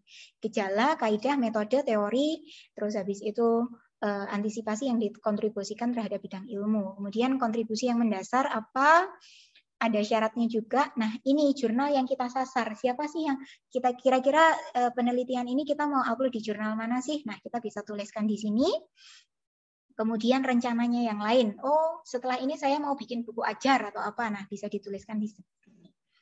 Itu atau HKI semacam itu. Nah, setelah itu Bapak Ibu diminta untuk membuat ringkasan tidak lebih dari 300 kata. Jadi nanti bisa pendek banget sih ringkasannya 300 kata bahasa Indonesia saja dengan jarak 1 spasi. Isinya apa ringkasannya? Isinya adalah latar belakang penelitian, tujuan, tahapan dan luaran yang ditargetkan gitu. Nah, TKT ini kita masih belum, tapi yang punyanya Surabaya sudah gitu. Ini kita masih belum. Kemudian juga ada keywordnya. Jadi dikasih kata kunci maksimal 5 kata yang dipisahkan dengan tanda titik koma. Gitu. Kemudian ada daftar isi. Daftar isinya Bapak Ibu nanti tinggal merubah ini halamannya sesuai dengan halaman yang ada di daftar isinya Bapak Ibu gitu. Jadi sesuai dengan halamannya Bapak Ibu. Ini masih belum sesuai, tinggal nanti diganti saja. Nah, isinya ini ada daftar isi, kemudian oh iya, terima kasih masukannya pada waktu seminar hasil kemarin kepada Bu Vivi yang mengingatkan kami ada hipotesis penelitian gitu. Jadi untuk periode ini, untuk skema ini kita tambahkan hipotesis penelitian. Itu kalau misalnya ada, tapi ada beberapa penelitian yang nggak ada hipotesisnya, itu bisa dihilangkan saja gitu. Kemudian bab satunya isinya latar belakang masalah, Bapak Ibu tinggal masukkan tujuan penelitian, manfaat, target luarannya. Nah, ini yang perlu diperhatikan Bapak Ibu. Jadi luarannya yang menjadi luaran wajib bagi kita sebenarnya kan kalau berdasarkan buku panduan dan ini menyesuaikan dengan LPPM Surabaya itu adalah publikasi artikel gitu. Tapi kita menyadari kita masih dalam tahap penyesuaian, jadi kita draft artikel dulu saja. Tapi kalau saya lihat sih kemarin ada 3, kalau nggak salah 3 yang sudah laporan kami ke LPPM, Bu, saya sudah submit ke jurnal di Solo, atau Bu, saya sudah submit di jurnal matematik apa, itu keren-keren banget, atau bahkan ada yang sudah accepted gitu, itu bagus sekali, tapi itu kita tidak menuntut demikian, tapi yang wajib adalah draft artikel saja di jurnal nasional ber-ISSN gitu. Kemudian yang wajib lagi, luaran yang wajib lagi adalah ini Bapak Ibu. Laporan penelitian dan laporan pertanggungjawaban keuangan gitu. Itu wajib dan itu harus selesai di bulan Juli 2022. Kemudian poster penelitian bentuk A3 wajib selesai juga di bulan Juli 2022. Kemudian ini repositori, karena ini kita mengevaluasi dari periode genap tahun 2020 lalu kok sepertinya masih Bapak Ibu masih belum saya pribadi juga sebagai pengusul penelitian juga masih belum upload mandiri ke repositori. Jadi nanti untuk sementara berkaitan dengan repositori sementara akan difasilitasi oleh LPPM. Nanti kalau misalnya Bapak Ibu dosen sudah bisa mengupload secara mandiri, nanti Bapak Ibu kami minta tolong untuk upload secara mandiri begitu.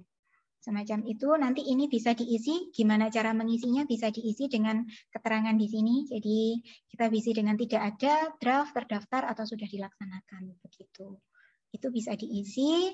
Kemudian di bab 2, ini berisi dengan kajian teori, jadi berisi dengan tinjauan-tinjauan pustaka, bisa diambil dari referensi jurnal. Nah, ini kita juga mencoba belajar juga sih Bapak Ibu, kita menggunakan referensi-referensi yang terkini. Nanti ada syaratnya di bagian bawah di daftar pustaka, ada syaratnya minimal kalau nggak salah 10 tahun terakhir. Kalau ini 2021, berarti 10 tahun yang lalu tahun berapa? 2000 ya? 2001 ya? Itu 10 tahun terakhir itu.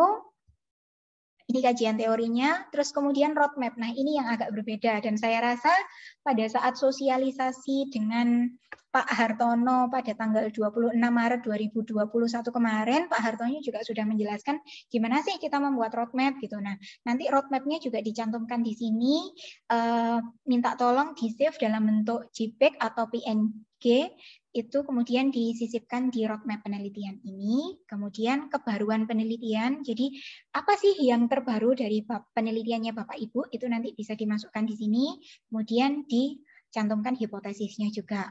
Gitu. Kemudian bab 3 nanti ada metode. Jadi ada metode penelitiannya menggunakan metode apa, analisisnya apa, semacam itu. Kemudian organisasi tim penelitian itu terdiri dari siapa saja, itu bisa dicantumkan di sini. Kemudian ini alur. Ini adalah syarat yang ketua peneliti harus punya target, itu tadi loh Bapak Ibu. Jadi ketua peneliti harus punya alur penelitian yang ini tahapannya itu targetnya apa sih? Oh, tahap 1 sudah selesai atau belum? Nah, ini adalah contohnya, contoh alurnya. Jadi tahap 1 kita kegiatannya ngapain? Indikatornya apa? Nah, luarannya apa? Ini sudah selesai atau belum? Semacam itu. Bapak Ibu bisa baca sendiri, ini contoh saja. Ini contoh saja sih, jadi Bapak Ibu bisa mengkreasikan sendiri sesuai dengan kreativitas Bapak Ibu semua untuk membuat alur penelitian ini. Gitu. Kemudian, nah ini biaya dan jadwal pelaksanaan. Jadi untuk proposal, bab 4-nya, jadi bab 1, 2, 3 berkaitan dengan proposal yang teoritisnya proposal, akademisnya proposal sudah. Nah, bab 4 kita ngomongin tentang biaya dan jadwal. Biaya dan jadwal ini biaya anggarannya berapa, terbilang dalam rupiah, terus ini yang nggak boleh dirubah Bapak Ibu, jadi tetap 1.500.000 tidak boleh dirubah, kemudian bisa dimasukkan di sini. Nah, ini yang perlu kita perhatikan terkait dengan pembiayaan ya. Jadi pembiayaan ini dipecah menjadi 4 komponen. Jadi kalau misalnya Bapak Ibu lihat di bagian bawah, di bagian justifikasi anggaran ini juga sama.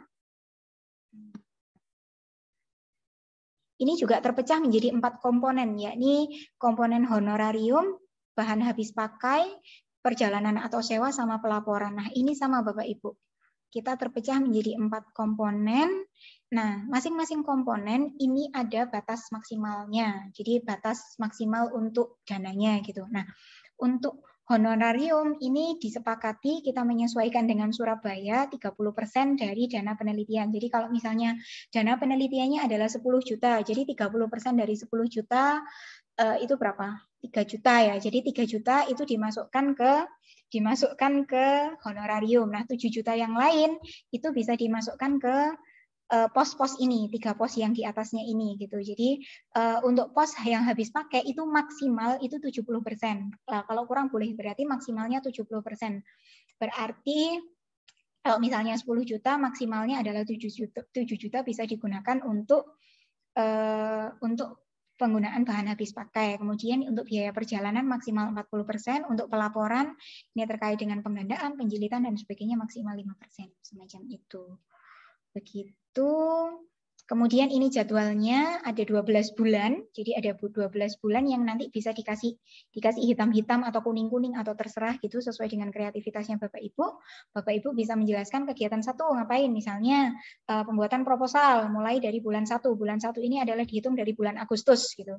Jadi bulan 1 ini Agustus, Agustus, September, Oktober, November, Desember, Januari, Februari, Maret, April, Mei, Juni, Juli. Juli itu bulan ke-12 gitu. Begitu Bapak Ibu, kemudian daftar pustakanya. Nah, ini yang juga yang harus perlu diperhatikan Bapak Ibu. Jadi daftar pustakanya ditulis dan disusun berdasarkan sistem nomor sesuai dengan urutan pengutipan. Jadi tidak berdasarkan alfabet. Jadi kalau misalnya di bagian 1, di bagian latar belakang Bapak Ibu mengutip punyanya Zakiyah Derajat gitu, jadi nomor 1 ini ya juga Zakiyah Derajat gitu. Jadi tidak berdasarkan alfabet, tetapi berdasarkan nomor urutan pengutipan dari latar belakang sampai dengan bab 3 metode pelaksanaan begitu. Kemudian jumlah daftar pustakanya sebaiknya lebih dari 15. Jadi lebih dari 15 buku atau lebih dari 15 jurnal. Dengan tahun publikasinya lebih dari tahun 2010. Hah? 2010 ternyata. Oh, saya baru sadar. Ternyata bukan 10 tahun terakhir saya salah baca. Ternyata publikasinya lebih dari tahun 2010. Tapi kalau misalnya bagaimana kalau ini buku babon dan itu bukunya sudah nggak cetak lagi. Nah, itu excuse Bapak Ibu. Jadi itu pengecualian itu masih tetap boleh digunakan begitu. Formatnya kita menggunakan format APA. Jadi American Psychological Association, kita menggunakan format penulisannya itu. Atau Vancouver. Jadi kalau misalnya kita pakai APA semua, kalau pakai Vancouver semua, semacam itu. Begitu. Terus nah, ini Bapak Ibu, ini adalah bagian lampiran yang perlu diisi oleh Bapak Ibu. Ini menunjukkan identitas dan rekam jejak oleh ketua peneliti dan juga anggota peneliti gitu.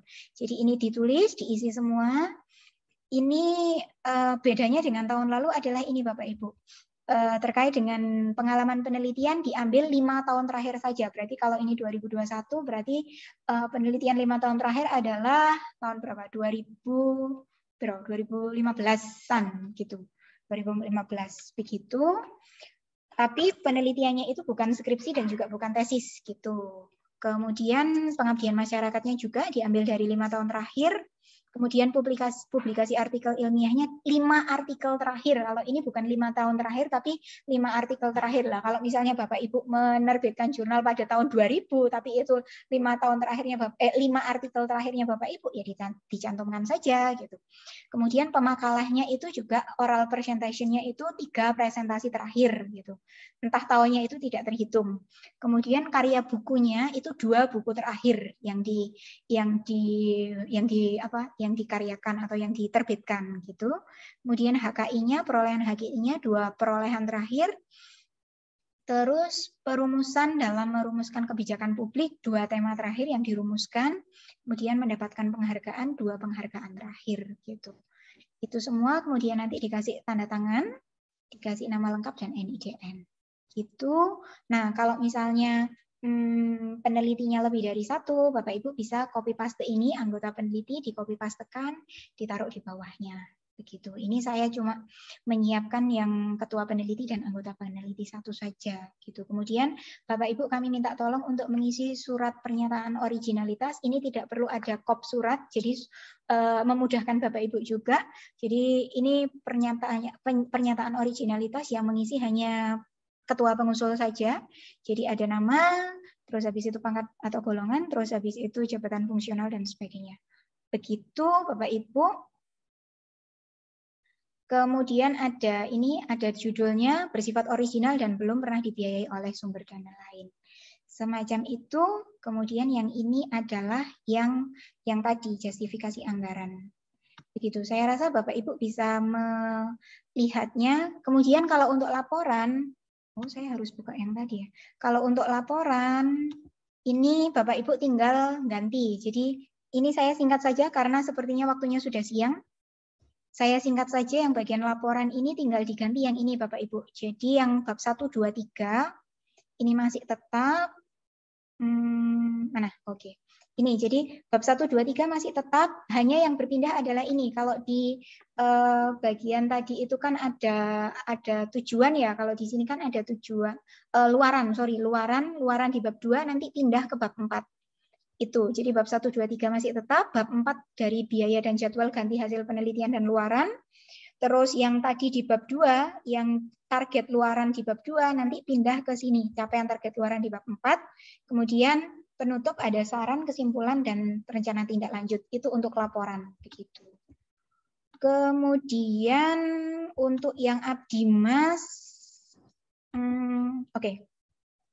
Yang Abdimas sama, mungkin yang berbeda adalah ada mitranya. Karena ada mitranya, jadi kita minta tolong Bapak Ibu untuk mencantumkan mitranya. Terus dananya yang berbeda juga, 4 juta. Terus ini sama juga penjelasannya dengan penelitian, ringkasannya juga sama, mungkin kontennya aja yang berbeda. Kalau kontennya isinya analisis situasi, bukan latar belakang.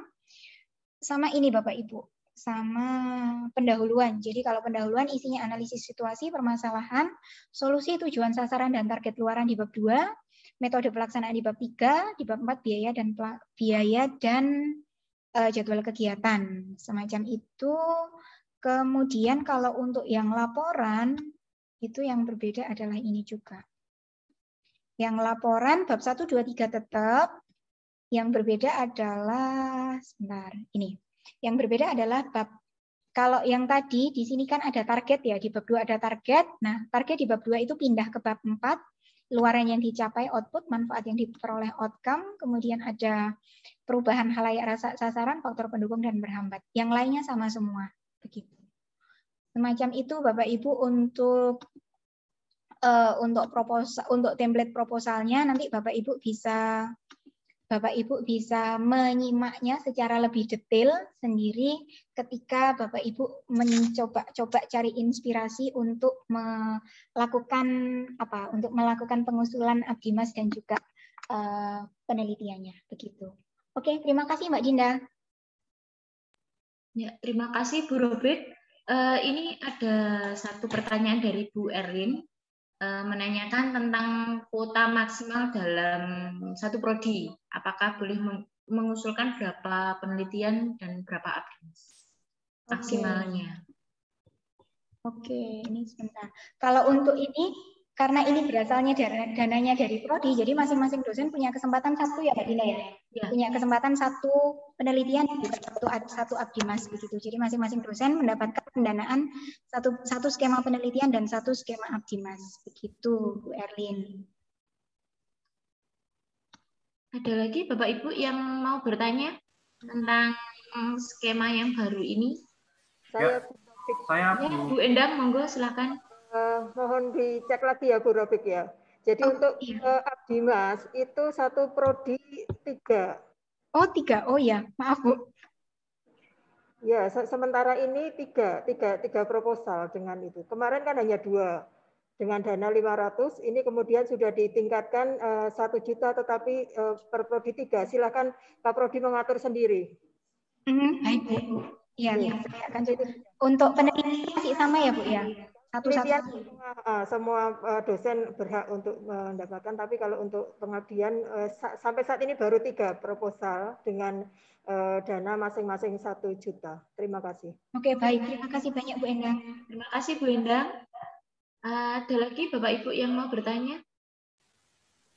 Ya, saya mau bertanya, Mbak Dinda. Oke, monggo Pak Ardi, silakan. Langsung saja ke pertanyaannya ya. Pertanyaan saya ada 2. Yang pertama, Bu Robik, ketika kita memasukkan ke repositori, apakah itu tidak berpengaruh ke Turnitin ya, Bu Robik ya? Karena kalau diunggah di repositori, sedangkan kita mengunggah ke jurnal lain, maka bisa jadi kalau ini lebih dulu diunggah, sedangkan yang di sini di jurnal lain belum diunggah, bisa jadi ini kena plagiat, plagiasinya tinggi karena kita memplagiasi yang sudah diunggah di repositori. Itu yang pertama, apakah tidak berpengaruh ke Turnitin. Kemudian yang kedua terkait dengan justifikasi anggaran ini Bu Robik, kan tadi kita harus membuat justifikasi anggaran sebesar 5 juta ya, dan dananya 1,5 juta dari universitas. Nah ini apakah tidak lebih baik kalau justifikasi anggarannya ini tidak perlu digunakan persentase Bu Robik, karena kalau ada persentase saya sendiri bingung dari 3,5 ini mau saya lempar kemana, saya karang bagaimana itu. Kalau tidak ada persentasenya ya mungkin bisa saya alokasikan di honorarium seperti itu. Yaitu yang mau saya tanyakan. Terima kasih. Terima kasih Pak Ardi. Oke. Langsung dijawab. Oke, langsung saya jawab Mbak Dinda ya. Oke, terima kasih Pak Ardi. Untuk yang pertama terkait dengan repositori, itu begini Pak. Kemarin saya kalau nggak salah sempat berdiskusi juga dengan Pak Mujilan. Mungkin nanti Pak Mujilan bisa membantu menjawab juga terkait dengan repositori. Memang kemarin ada keluhan bahwa kalau misalnya kita menulis jurnal nanti ada hambatan plagiasi semacam itu ya Pak Ardi ya. Itu diatasi dengan kita tetap mengupload di repositori tapi tidak ditampakkan begitu. Itu yang pertama, itu tidak perlu dipublikasikan. Yang pertama. Nah, yang kedua, kita bisa kalau sesuai saran dari Pak Vincent yang kemarin kita sosialisasi saya lupa kalau nggak salah kita pernah sosialisasi dengan Pak Vincent terkait dengan repositori. Nah, itu dosen kalau misalnya mengupload ke jurnal yang lain, bukan di Warta Abdi Mas atau di jurnal internalnya universitas, nah itu memberikan surat keterangan atau paling tidak mengabari kita supaya kita tidak upload ke repositori semacam itu. Gitu. Itu solusinya. Kemudian yang kedua terkait dengan pendanaan. Nah, ini persentase ini digunakan untuk keseluruhan dana, Pak. Jadi gini, kalau misalnya dana subsidi dari universitas kan memang 1.500.000 ya untuk penelitian ya. Nah, persentase dana 30%, terus habis itu 70% untuk bahan habis pakai yang demikian itu berasal dari keseluruhan total biaya penelitian gitu. Jadi kalau misalnya biaya penelitiannya kan subsidi dana dari universitas 1.500.000, kemudian dana mandiri dosen itu misalnya 3 juta gitu ya. Jadi kan total biaya penelitiannya kan adalah 4.500.000. Nah, 4.500.000 ini yang digunakan untuk persentasenya gitu. Jadi 30% dari 4.500.000 bukan dari 30% dari 1.500.000 begitu Pak Ardi. Oke, terjawabkah kedua pertanyaannya? Oke, thank you. Bu, saya mau tanya, Bu Vero. Iya, monggo Bu, silakan.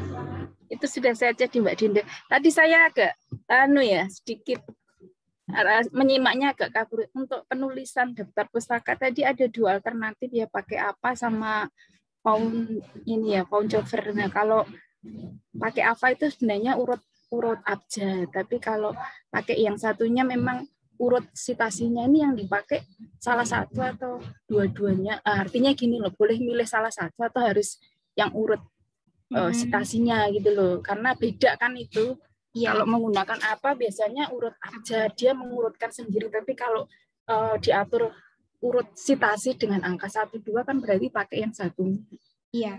Itu aja. Saya jawab langsung ya Mbak Dinda ya. Ya, terima kasih Bu Vero atas pertanyaannya. Jadi begini, ini menyesuaikan dengan Surabaya, memang peneliti itu bukan dibebaskan sih, peneliti berhak memilih mana format daftar pustaka yang yang mau dipakai gitu. Jadi kalau misalnya pakai APA jadi tidak sesuai dengan urutan citasi, tapi kalau misalnya menggunakan urutan citasi kita menggunakan formatnya Vancouver semacam itu.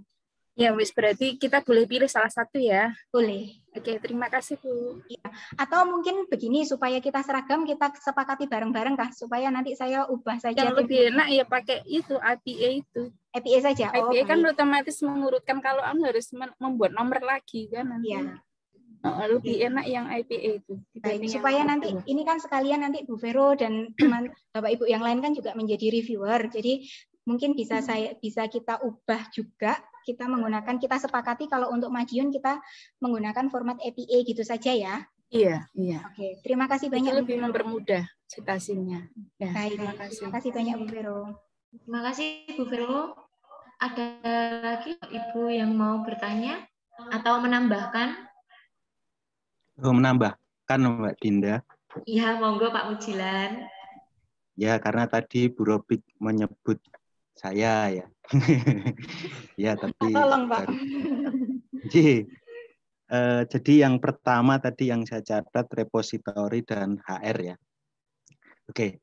Yang pertama memang kemarin betul Bu Robik itu berdiskusi tentang banyak ya Bu ya, lama repositori ini diunggah atau tidak, yang pertama itu. Kemudian yang kedua siapa yang mengunggah. Kemudian memang yang kita bahas adalah yang pertama untuk tahap kita kali ini kan berkomunikasi dengan perpustakaan dahulu. Jadi antara LPPM dan perpustakaan. Jadi yang disebut tadi Bu Robik di sana adalah akan difasilitasi oleh LPPM dulu untuk di perpus. Nah, itu yang dimaksud di situ. Jadi kalau di perpus itu yang dipelajari adalah bagaimana cara agar misalnya dosen yang bermaksud untuk selanjutnya melakukan publikasi itu apa yang diunggah di repositori itu tidak terbaca worldwide ya, tidak terbaca seluruh dunia, artinya tidak terdeteksi sebagai telah dipublish gitu ya. Nah, itu yang akan diselesaikan seperti itu dulu, sehingga mungkin memang lebih baik melalui LPPM dulu selama belum mantap sistem kita di repositori. Jadi Mas Lius mungkin akan sangat bisa membantu. Seperti skripsi itu kan juga dikasih di repositori, tapi ada surat pernyataan dan sebagainya. Ini mau dipublish dalam jangka berapa tahun, mungkin 5 tahun ke depan, ada 10 tahun ke depan, itu macam-macam ya. Itu bisa di set atau mungkin bahkan tidak pernah di worldwide gitu. Itu mungkin yang lebih paham itu perpustakaan. Kemudian mengapa toh repositori itu yang pernah kita bahas kemarin juga, karena sebenarnya gini, intelektual itu adalah aset tidak hanya kampus tapi aset negara sebenarnya, aset negara yang sudah kita bahas itu seperti itu. Jadi apa ya? Sebenarnya yang harus dideteksi oleh negara itu aslinya, bahkan mulai sebelum proposal. Jadi ketika mau ide meneliti itu pun sebenarnya kalau yang baik itu bisa dideteksi. Nah masalahnya bagaimana cara negara mendeteksi, kan seperti itu. Selain untuk mendeteksi sebenarnya juga untuk bukti. Nah, masalahnya memang bukan masalah ya di kita. Karena penelitian kita kan belum penelitian berbau konflik apa ini namanya kekayaan intelektual ya, belum. Tapi kalau yang farmasi sangat mungkin. Farmasi misalnya menemukan obat tertentu, kemudian terjadilah konflik di Indonesia karena mungkin formulanya mirip atau apa. Nah ini pembuktiannya adalah penelusuran kembali. Jika dosen A itu bisa menunjukkan dari saat pra proposal bahkan semacam ide dulu, nah itu mungkin yang akan diakui. Tapi memang di kita kan jarang sekali ada konflik karena penelitian kita mungkin penelitian yang taraf apa ya keilmuan dan seterusnya. Tapi kalau zaman dulu sih saya sering lihat konflik-konflik HKI itu. Bahkan sampai naik ke UNESCO, naik kemana gitu ya, disebar berbagai PT itu sangat mungkin. Biasanya dengan formulasi dan seterusnya itu sangat mungkin. Maka secara prinsip yang pertama itu adalah sebenarnya apapun terkait dengan kekayaan intelektual itu bahkan mulai sebelum proposal itu sebenarnya kalau bisa itu diunggah di apa ya tempat yang bisa menjadikan teridentifikasi sebenarnya seperti itu. Cuma masalahnya memang seperti tadi jangan sampai yang justru diunggah ini menghancurkan diri sendiri gitu. Kena plagiasi total 100% gitu ya. Nah, itu maka yang sangat perlu dihati-hati adalah pertama harus dipastikan dulu dengan perpustakaan. Kalau perpustakaan bingung biar tanya ke perpustakaan Surabaya caranya seperti apa. Saya kira ini untuk repositori masih LPPM Center. Saya harap begitu sehingga permasalahan yang seperti tadi Pak Ardi ya sampaikan itu jangan terjadi seperti itu. Tapi kalau nanti LPPM itu sudah menyatakan oke, ini bisa diupload, artinya memang sudah melalui apa itu studi itu. Semoga begitu Pak Ardi ya. Itu yang pertama.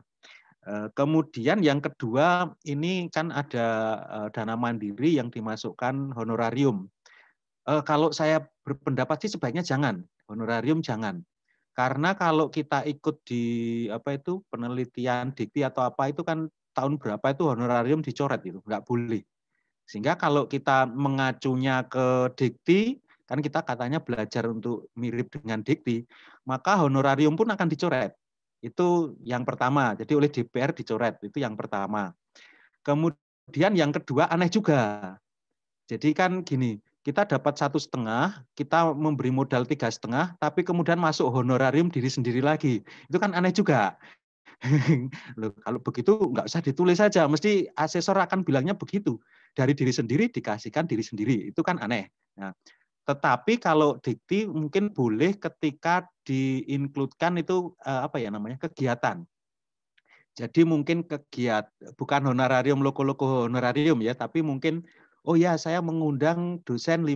Nah, itu mungkin bisa sebagai apa itu mungkin pembicara ya, hak pembicara dan seterusnya itu alokasinya biasanya seperti itu, diikutkan kegiatan, Pak. Jadi bukan honorarium misalnya 1 tahun. Oh ini honorarium per bulan, mesti dicorek kalau honorarium per bulan.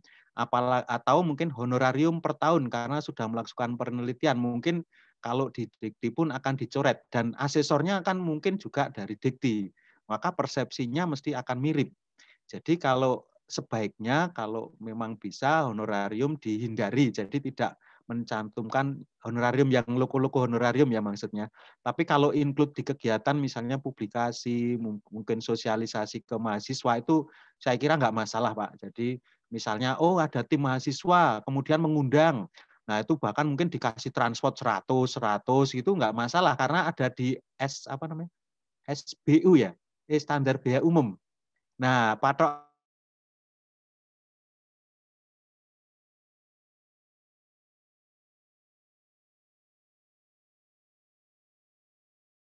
anggaran. Nah, itu kalau kita mau mengarah ke belajar untuk dikti dan seterusnya. Mungkin itu dulu, Bu. Terima kasih. Iya, terima kasih Pak Mujilan. Mungkin saya sedikit menambahkan juga dari tanggapan Pak Mujilan terkait dengan honorarium tadi.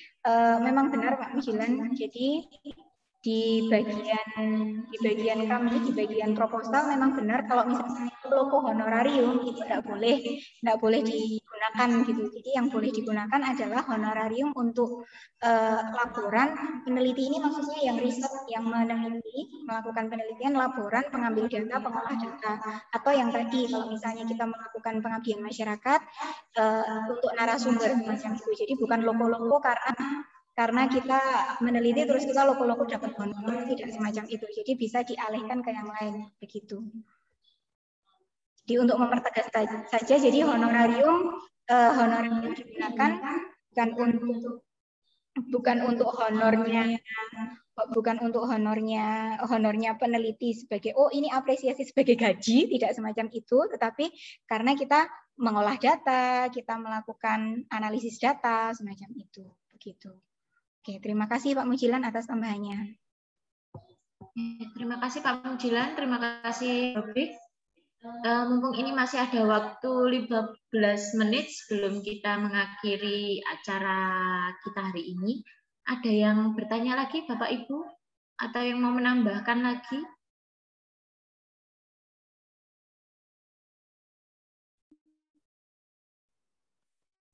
Masih kami tunggu. Mbak Dinda. Iya Bu, monggo silahkan Bu Naning. Iya. Tadi berkaitan yang disampaikan pertanyaan Pak Ardi dan juga Pak Mujilan ya. Apakah tidak memungkinkan untuk panduan itu direvisi ya Bu ya, karena memang seperti yang disampaikan Pak Mujilan, beberapa ketentuan dari dikti itu memang nggak boleh. Berkaitan dengan pengajuan proposal hibah ya biasanya dan laporan khusus untuk penelitian memang tidak boleh. Tapi biasanya yang diambilkan itu yang honor itu benar-benar nggak nulis honor begitu. Tetapi penuliskannya bisa analisis data. Kemudian kalau dilihat dari formnya dikti yang pengajuan justifikasi anggaran dari dikti itu sebenarnya ada beberapa kegiatan yang di dalamnya itu kategori honor begitu. Nah itu saya kira yang perlu dicermati supaya tidak menyulitkan ya. Artinya kita yang membuat proposal ini tidak menduga-duga ya, tidak apa istilahnya ya. Tidak mencari-cari ini apa yang sebenarnya kalimat apa yang bisa saya masukkan di dalam poin ini gitu ya. Kalau saya cenderung seperti itu karena mungkin teman-teman juga nggak semuanya download SBU ya pada waktu menyusun proposal. termasuk proposal yang kedikti, kadang-kadang nggak mendownload itu ya, sehingga tidak mengikuti ketentuan yang di sana. Nah, seperti itu. Itu untuk mungkin kalau saya sih itu untuk panduan saja misalnya, ataukah bisa LP3M mendownloadkan misalnya seperti itu, yang 2021 kan sudah ada ya SBU-nya. Yang SBU luaran ya yang dipakai biasanya kan itu. Nah, itu mungkin bisa membantu sehingga poin-poin apa termasuk misalnya Bapak Ibu mau kuesioner, itu juga ada standarnya di sana. Nah, paling tidak kita tidak melampaui itu ya, di bawahnya itu tentu boleh, sehingga menghabiskan uang 5 juta tuh sangat cepat banget ya. Sangat cepat banget menganggarkan 5 juta tuh enggak, malah kadang-kadang sampai harus motongin mana ya yang. Nah, seperti itu sebenarnya enggak terlalu sulit untuk kalau riset, apalagi ya bisa di atas 10 juta kalau bikin anggaran ya. Seperti itu. Jadi apalagi kita tuh malah sering kali kekurangan untuk supaya 5 juta misalnya, seperti itu agak susah. Oh, saya kira itu aja yang berkaitan dengan ini ya, supaya maksud saya itu poin-poin yang ditulis itu mungkin bisa menjadi ancaman untuk semua kita para dosen supaya tidak meraba-raba apa yang mau dituliskan di sana. Iya. Gitu. Baik. Terima kasih. Iya, baik. Terima kasih Bu Naneng atas masukannya. Mungkin begini Bapak Ibu, saya sedikit menanggapi terkait dengan persentase honor. Ini memang menjadi polemik kita jujur dari LPPM, karena ini kita mencoba menyesuaikan dengan Surabaya, karena dana dari Surabaya dan Madiun kan berbeda gitu ya. Kita mencoba menyesuaikan dengan menggunakan persentase semacam itu gitu. Nah, kemarin sih kenapa kok ada penentuan honor? Kalau misalnya Bapak Ibu lihat panduan di Sipenamas yang miliknya yang di Surabaya, itu memang ada tulisan honor. Jadi saya langsung saya hanya copy paste dari Surabaya terkait dengan honor ini, Bapak Ibu. Memang ini menjadi polemik, jujur sih memang menjadi polemik bagi kami di LPPM terkait dengan persentase ini gitu. Nah, kalau penjelasannya dari Surabaya memang begini, untuk honor ini, untuk penjelasannya ini begini Bapak Ibu. Honor semua ditentukan bersama oleh tim peneliti dengan total honor 30% dari dana penelitian begitu.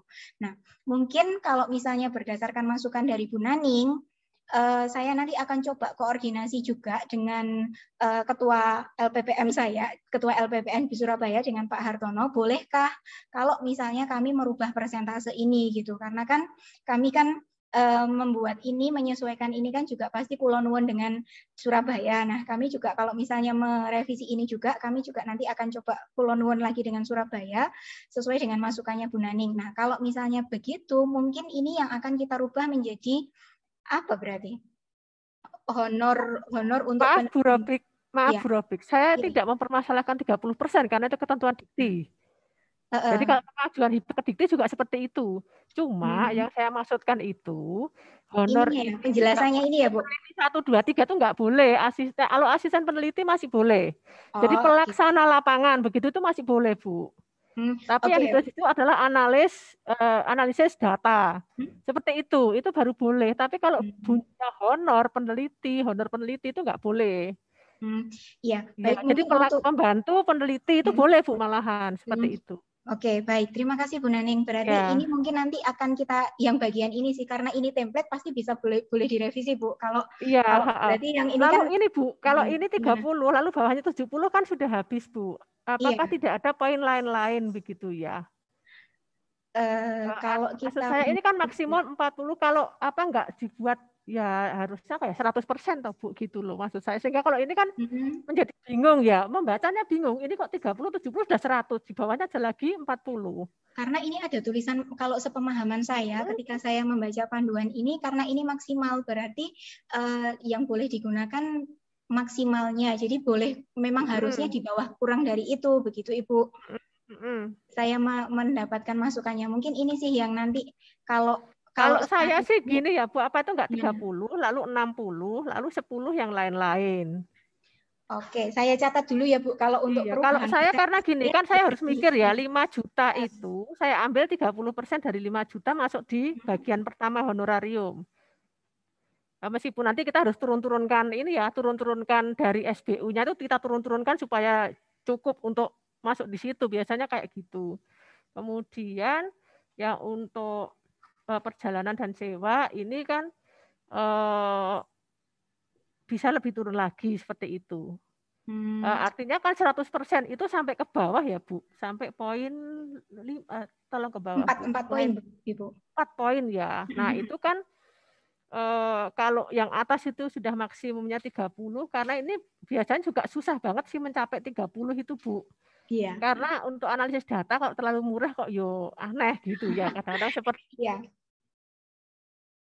Iya, mungkin kan harus ngurang-ngurangi lagi. Kalau gitu. misalnya semacam itu berkaitan dengan persentase, mungkin nanti saya akan koordinasikan lagi secara lebih lanjut dengan Pak Hartono. Tapi kalau mungkin ini bisa kita bisa rubah Ibu. Jadi kalau yang untuk honor saya kira jangan Bu, karena itu ketentuan bukan, ya. Untuk yang ini loh Bu, peneliti diganti asisten, pembantu lapangan, survei itu loh Bu. Itu biasanya masuk ke situ Bu. Masuk ke sini kan? Iya. Kalau lihat di saya nggak lihat Excel-nya yang pengajuan untuk hibah yang riset ya. Karena memang kalau yang di Excel-nya yang dari Dikti itu kan sekarang online yang ngisinya ya itu lebih detail lagi memang Bu. Sehingga kita yang longgar itu ada poin yang longgar yang bisa dipakai. Maksud saya gini Bu, nulisnya saja, kalau real menulisnya itu tidak benar-benar honor gitu loh Bu, maksud saya, karena memang nanti menyalahi ya. Itu kalau kami biasanya menggunakan tadi analisis data, kemudian pelaksana lapangan gitu, kemudian pembantu pelaksana seperti itu. Karena kan kita tapi beberapa bisa dioper ke bawah Bu, bisa dioper ke misalnya kayak pengumpulan data kan bisa dioper di bawahnya seperti itu. Ya, mungkin kalau misalnya begitu bolehkah saran dari Bu Neneng berarti honorarium ini diganti begitukah? Judulnya tetap honorarium Bu, isinya saja yang mata apa namanya? Mata ininya ya. Biasanya itunya yang dirubah. Nah, ini menyesuaikan dengan yang standar biaya luaran yang disampaikan Pak Mujilan tadi. Di situ ada kok Bu, nanti bisa dilihat. Iya baik. Terima kasih Bu. Terima kasih Bu Nani. Ini hanya usulan tapi monggo saja. Ya. Kalau di pelaporan sih biasanya seperti itu, kita menyesuaikan dengan yang bisa dipakai. Terima kalau kasih. Memang untuk tujuannya untuk teman-teman juga menyiapkan untuk kedikti kan ya. Betul sekali. Kita memang sedang latihan untuk sok-sokan coba ke dikti begitu.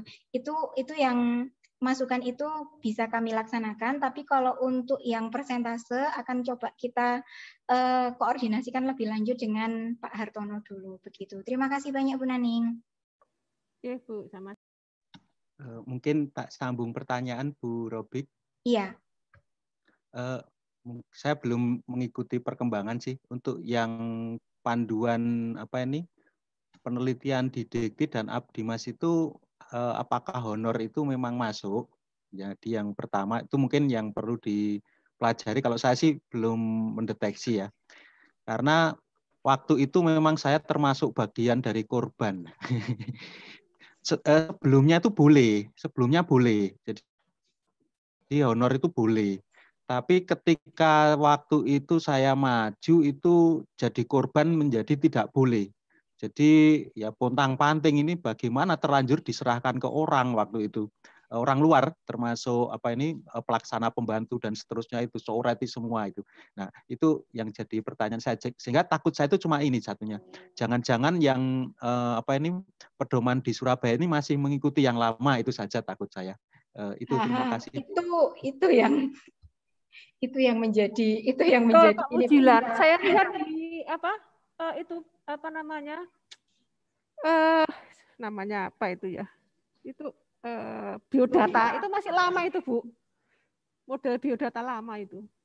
Oh, bukan Bu, yang Yang dari si Penamas mungkin Bu, yang download dari si Penamas. Bukan yang dulu-dulu itu. Itu saya dapatnya ini download dari si Penamas sih Bapak Ibu. Jadi untuk yang honor itu memang saya dari si Penamas begitu sih. Mungkin begini sih nanti kalau lebih gampangnya nanti saya tak coba konfirmasi juga ke Pak Hartono berkaitan dengan honor ini gitu. Maksudnya Bu Naning lama itu loh, panduan dikti yang lama mungkin Bu. Jadi mungkin baru di-download iya, tetapi jangan-jangan konsep mengaturnya atau konsep yang disampaikan di situ adalah yang belum saya menjadi korban itu loh. Kira-kira itu. Iya. Iya, mungkin saya tak coba konfirmasi lagi Pak dengan Pak Hartono. Baik, terima kasih Pak Mujilan dan Bu Naning.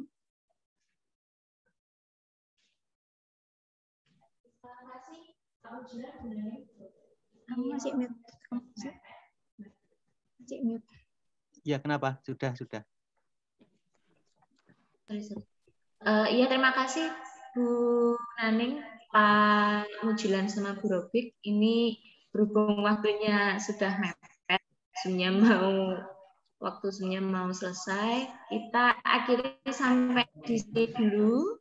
Nanti kalau ada pertanyaan atau ada tambahan bisa langsung ke LPPM atau WA ke Bu Robik atau ke saya.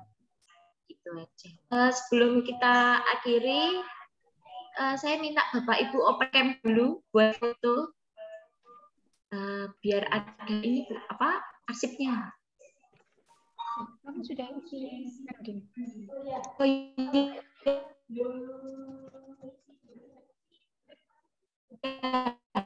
Bapak Ibu yang belum ngisi di presensi sudah saya di chat.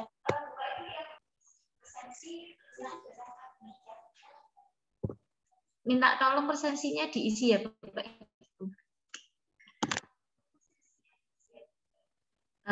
Di saya ada 2 layar, saya mulai sekarang. 1, 2,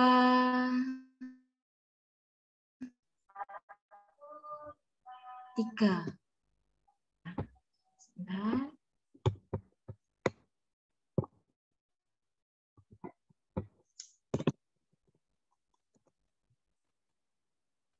Untuk layar kedua,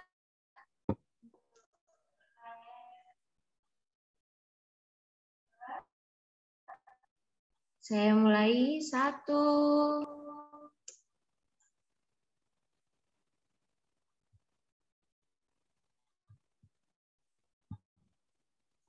Ya, terima kasih Bapak Ibu telah bergabung di Zoom sosialisasi hari ini.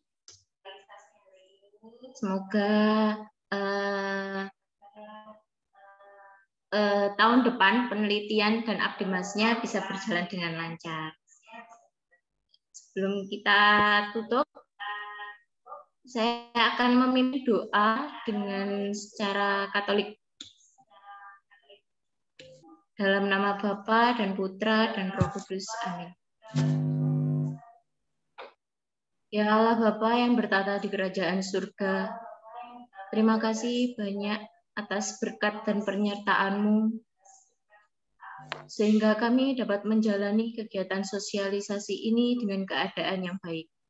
Mohon berkati dan bimbinglah kami agar usai kegiatan sosialisasi ini, kami mendapatkan inspirasi untuk membuat proposal penelitian dan Abdimas. Ya Bapak, setelah ini kami akan melanjutkan kegiatan kami masing-masing. Kami mohon selalu berikanlah kesehatan kepada seluruh sivitas akademika UKWMS Kampus Kota Madiun. Kami juga mohon berikanlah kesembuhan kepada saudara-saudara kami yang sedang sakit. Akhirnya semua ini kami serahkan kepadamu, sebab Engkaulah Tuhan kami yang hidup dan berkuasa bersama Bapa dan Roh Kudus, kini dan sepanjang masa. Amin. Dalam nama Bapa dan Putra. Terima kasih Bapak Ibu semuanya. Dengan kami dipersilakan Mbak bisa Dinda. meninggalkan ruang. Terima kasih Mbak Dinda, izin di. Terima kasih Bapak Ibu semua. Selamat siang. feminisme ya, ada feminisme. Jadi